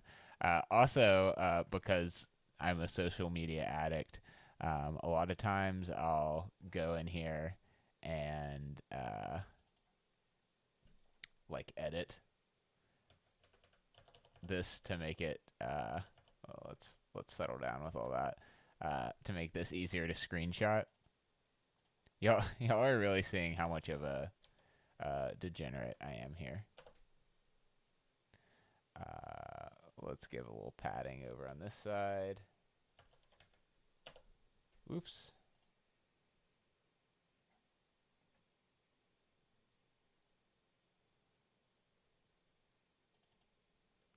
You're also seeing my CSS skills here. What was this at 3 pixels? Oh, that doesn't really change anything.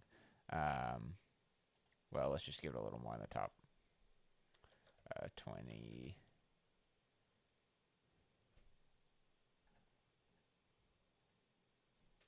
EM. All right. And I want to make it a little narrower here. 100. No. Okay. 500. Perfect.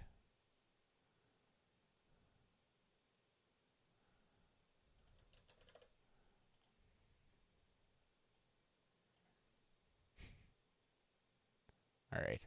Going on the socials. It can be a teaser for how much fun we have on these streams. All right. That is pretty funny. That's a good story. Okay. Anyway, back to where we were. Implementing error correction distributed RAM. FPGA.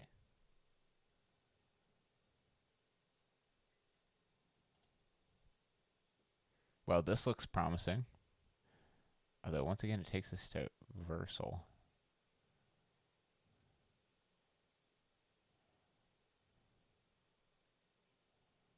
I actually want to look at this power gating in the future.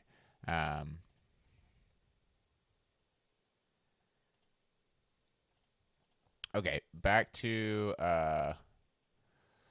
here. The 18 is for RAM block 18, I think. The E1. What does E1 stand for?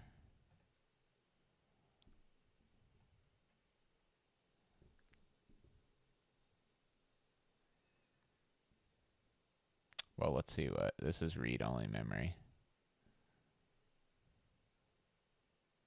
X1.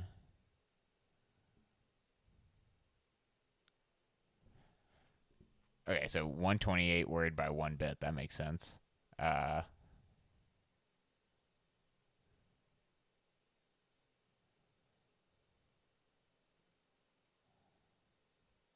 True dual port RAM. Both read and write operations.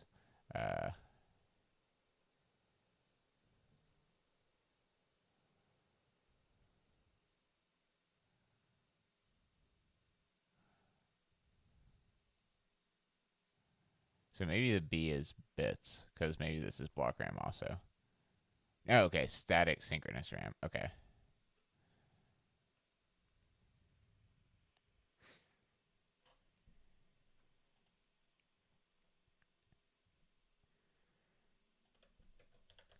Block RAM or static synchronous RAM. Project F. Will Green is so cool.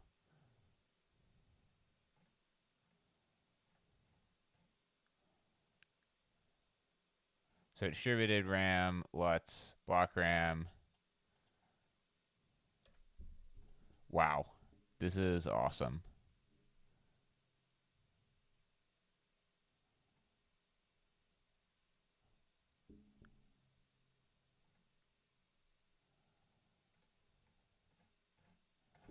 Okay, well, I'm just going to link to this because Will has done some awesome work here. This is super cool. Um,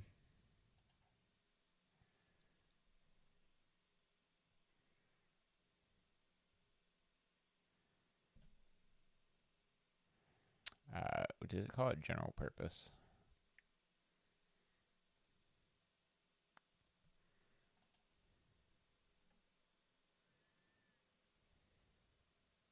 Yeah.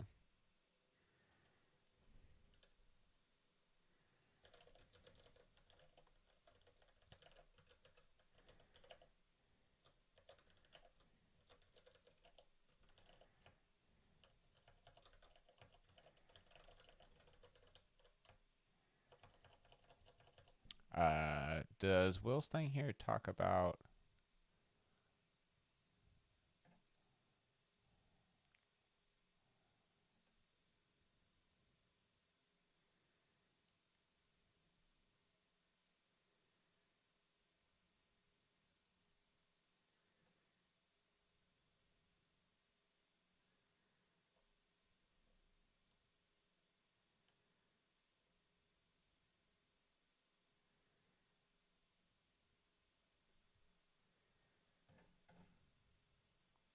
Static RAM.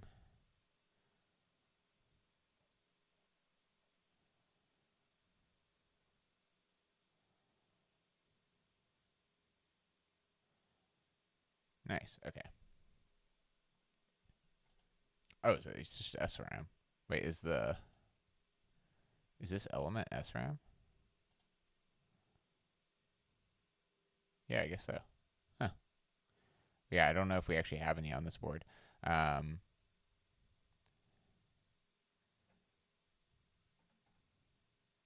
oh, okay, wait. So perfect. I think this is uh, bit 18 error 1, perhaps. Maybe. Let me just write this down. Will Green, Project F. I love that site so much. Everyone should check it out.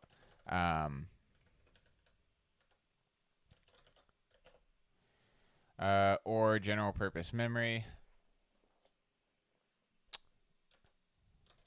The B18. The B18 refers to the 18K bit size, while the E1 refers to the 1-bit error correction. Now, let me make sure that's correct. So, keep opening it here. I don't know if Will specifically mentions this.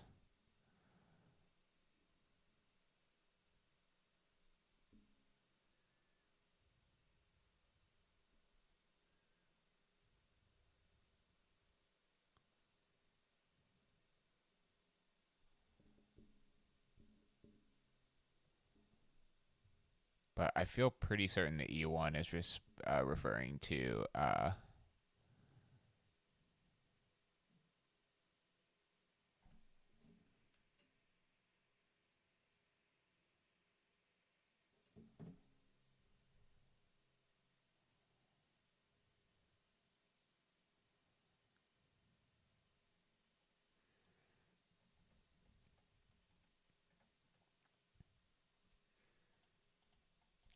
let's see if we can get some official word on this.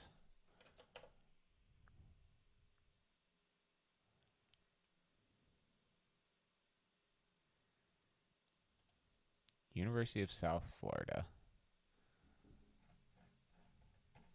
Well, this is just the PDF. 18 E1. Awesome. Looks like Michael's signing off. Thanks for tuning in, Michael. Really appreciate it. And It's always great to chat with you. Look forward to our next catch up. Okay. Read with 1, 2, or 4. Write with 9 or 18.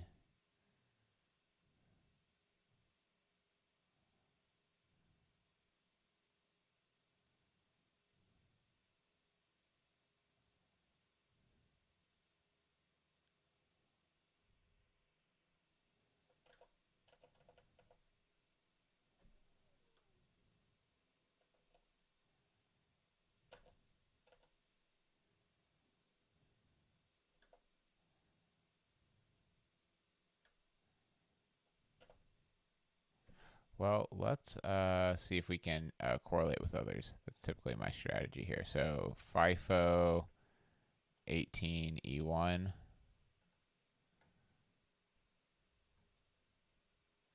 Oh, this is kind of neat. This is well, it can be the same, it seems like, but yeah, it has error correction. So I think it's 1-bit error correction. Configuration frame error correction. Let's see if there's anything else here. RAM.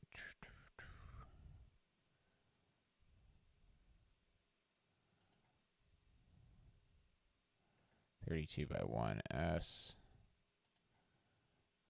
32 by 2. D is dual port, it seems like.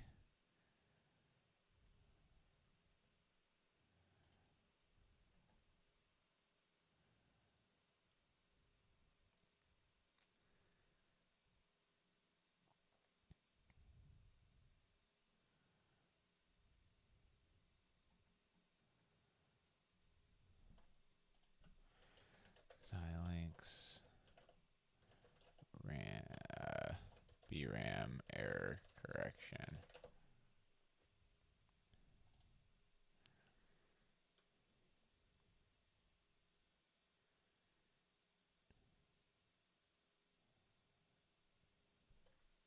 Using the extra 8 bits and the 72-bit wide RAM.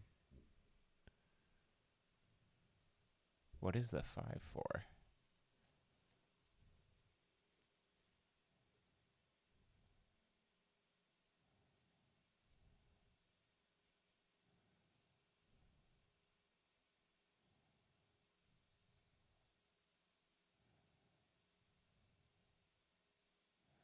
No error, single bit error corrected.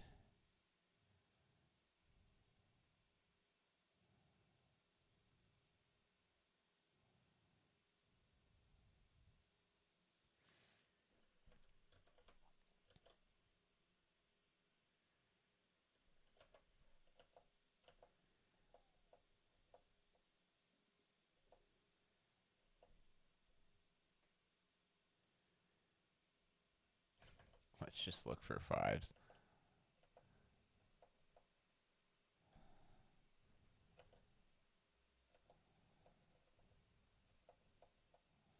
As you can tell, I'm kind of losing some steam here.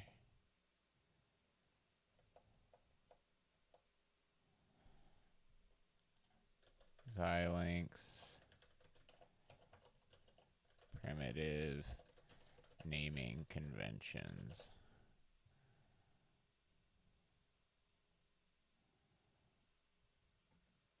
This is all like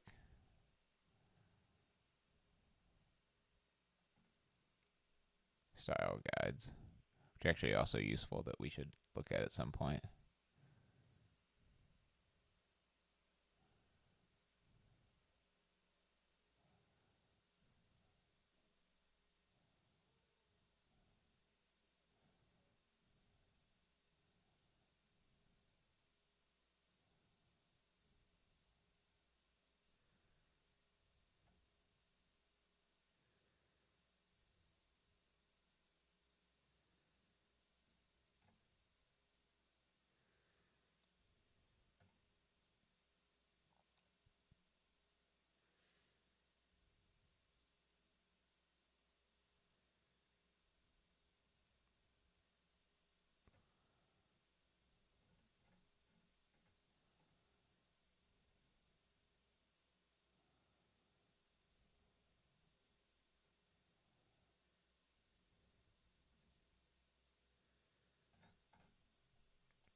Startup E2. Okay, so this is something that I feel like we could potentially use to figure this out.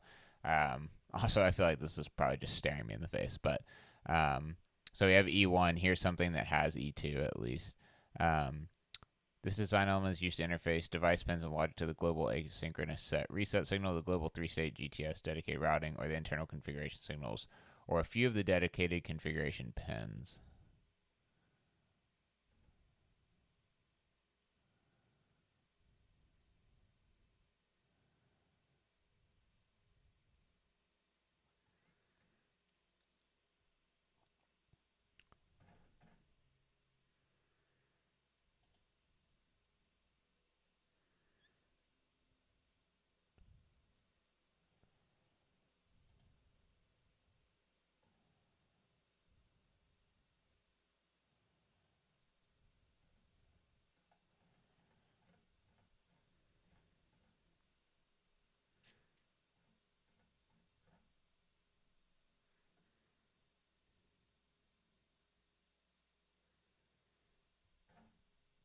Yeah, I'm just not sure what the...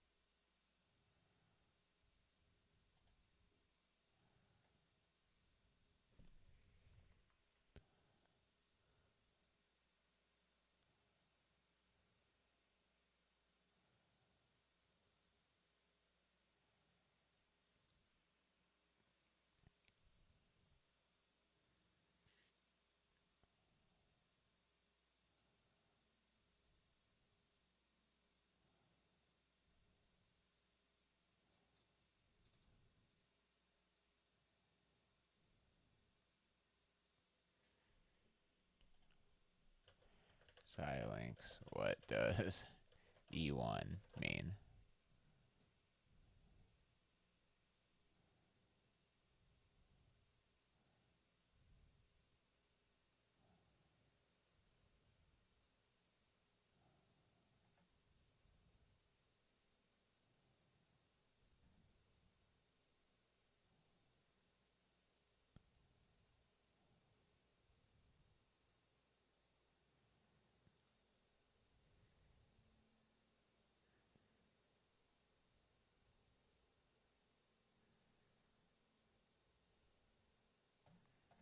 I don't think that's... Well, let's just look it up.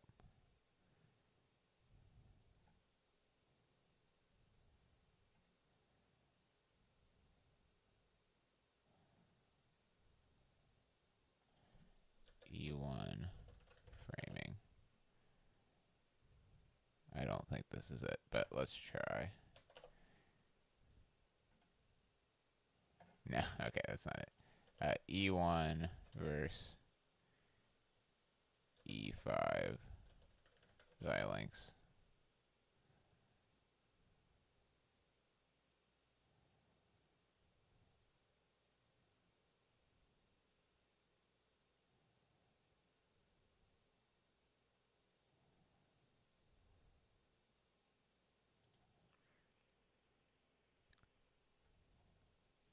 Um, is it the data rate?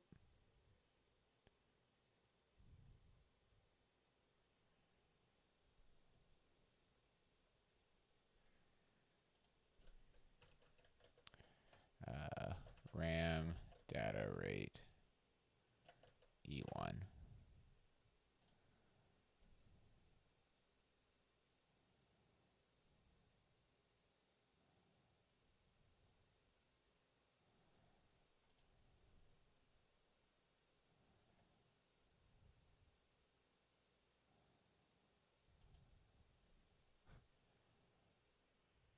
I'm really just fumbling around at this point. I should probably call it a night here soon.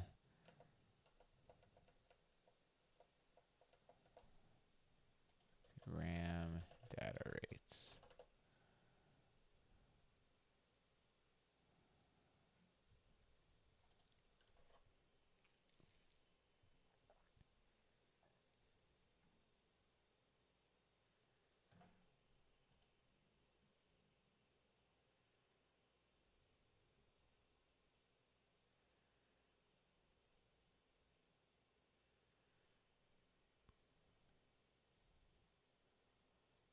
e5, e6.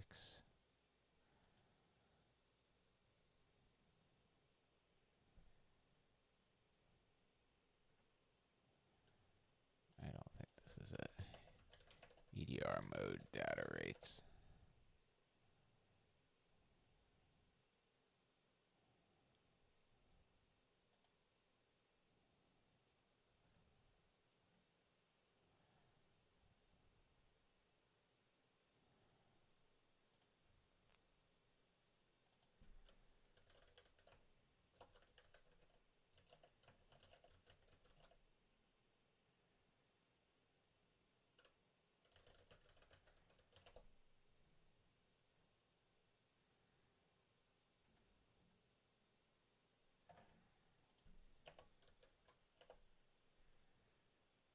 Let's try e5.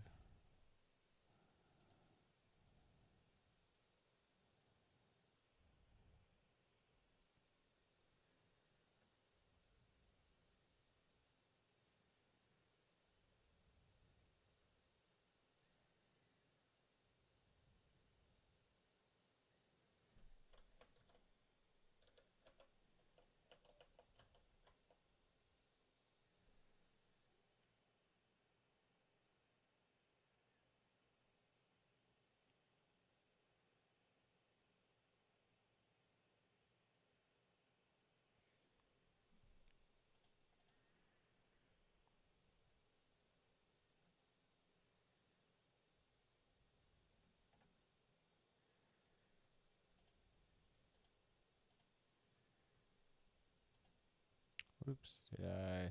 Oh no, here we go.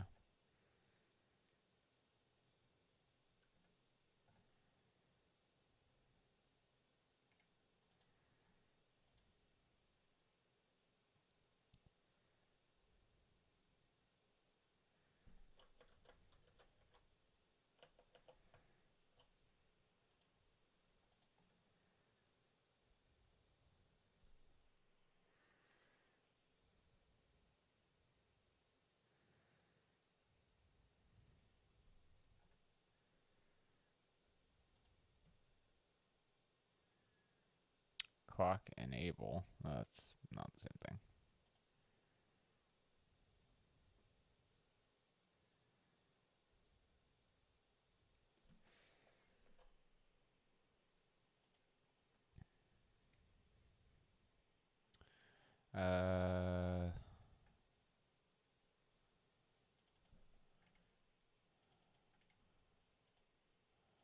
Let me see if I can compare these two.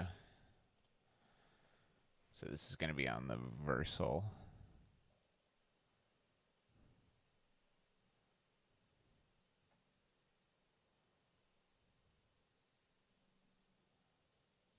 Let me pull this over here. 4.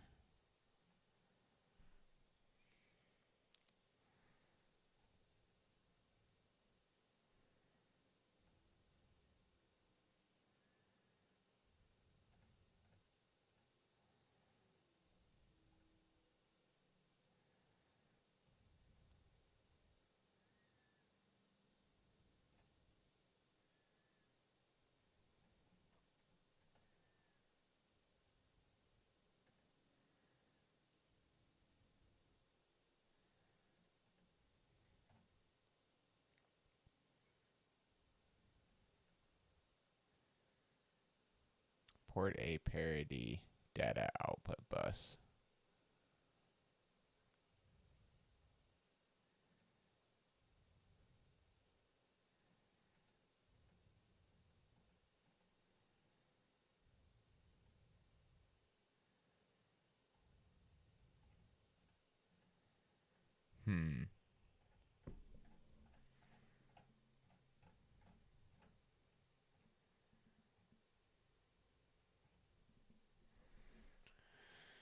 Oh man.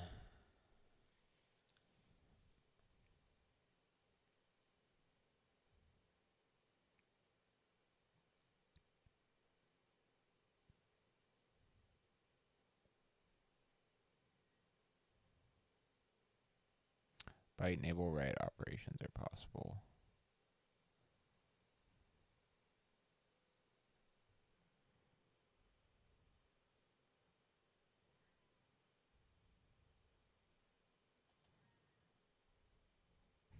It's a large diagram.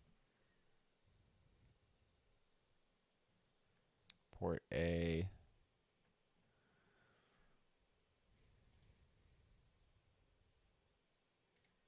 Primitive group.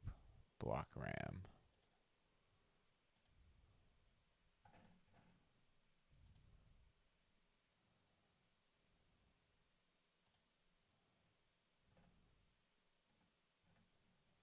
Well, that's not very helpful, is it?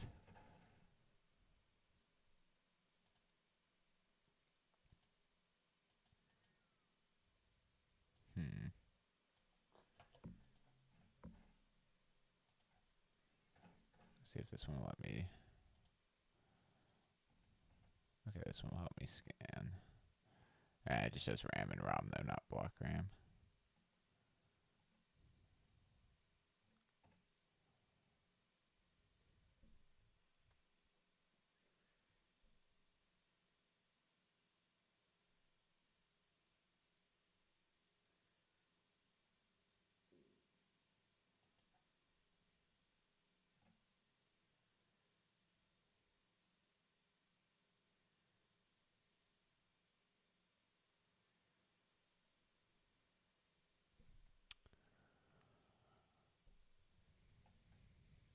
So maybe there's a.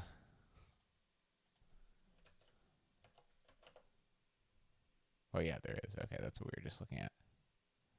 E5.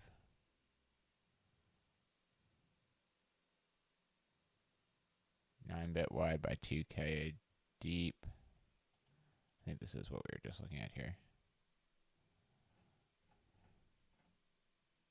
Yeah.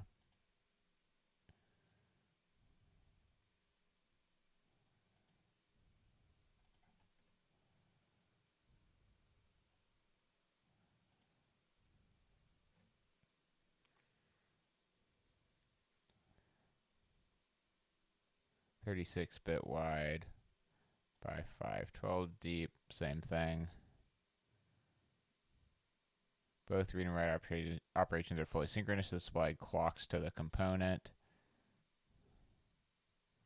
However, the read and write ports can operate fully independent and asynchronous to each other, accessing the same memory array. When configured in the wider data with modes, byte enable write operations are possible, and an optional output register can be used to reduce the clock to out times of the RAM. Alright, I'm going to have to go here in a second and see what Lona is up to here. Maybe it has to do with chaining them. Anyway, I'm going to keep working on this blog post. I feel like we got a pretty good start here. Maybe I'll set up a stream tomorrow, and we might could get this posted Saturday. But anyway, thanks, folks, for stopping by. And yeah, as always, if there's anything I can do to make these streams more helpful or more interesting, or more useful to you, feel free to let me know. Reach out on any of the socials. I'd be happy to chat with anyone. Cool. Let me switch this over. And we can get out of here. Awesome. Thanks, folks. Hope everyone has a great rest of your week and a good weekend.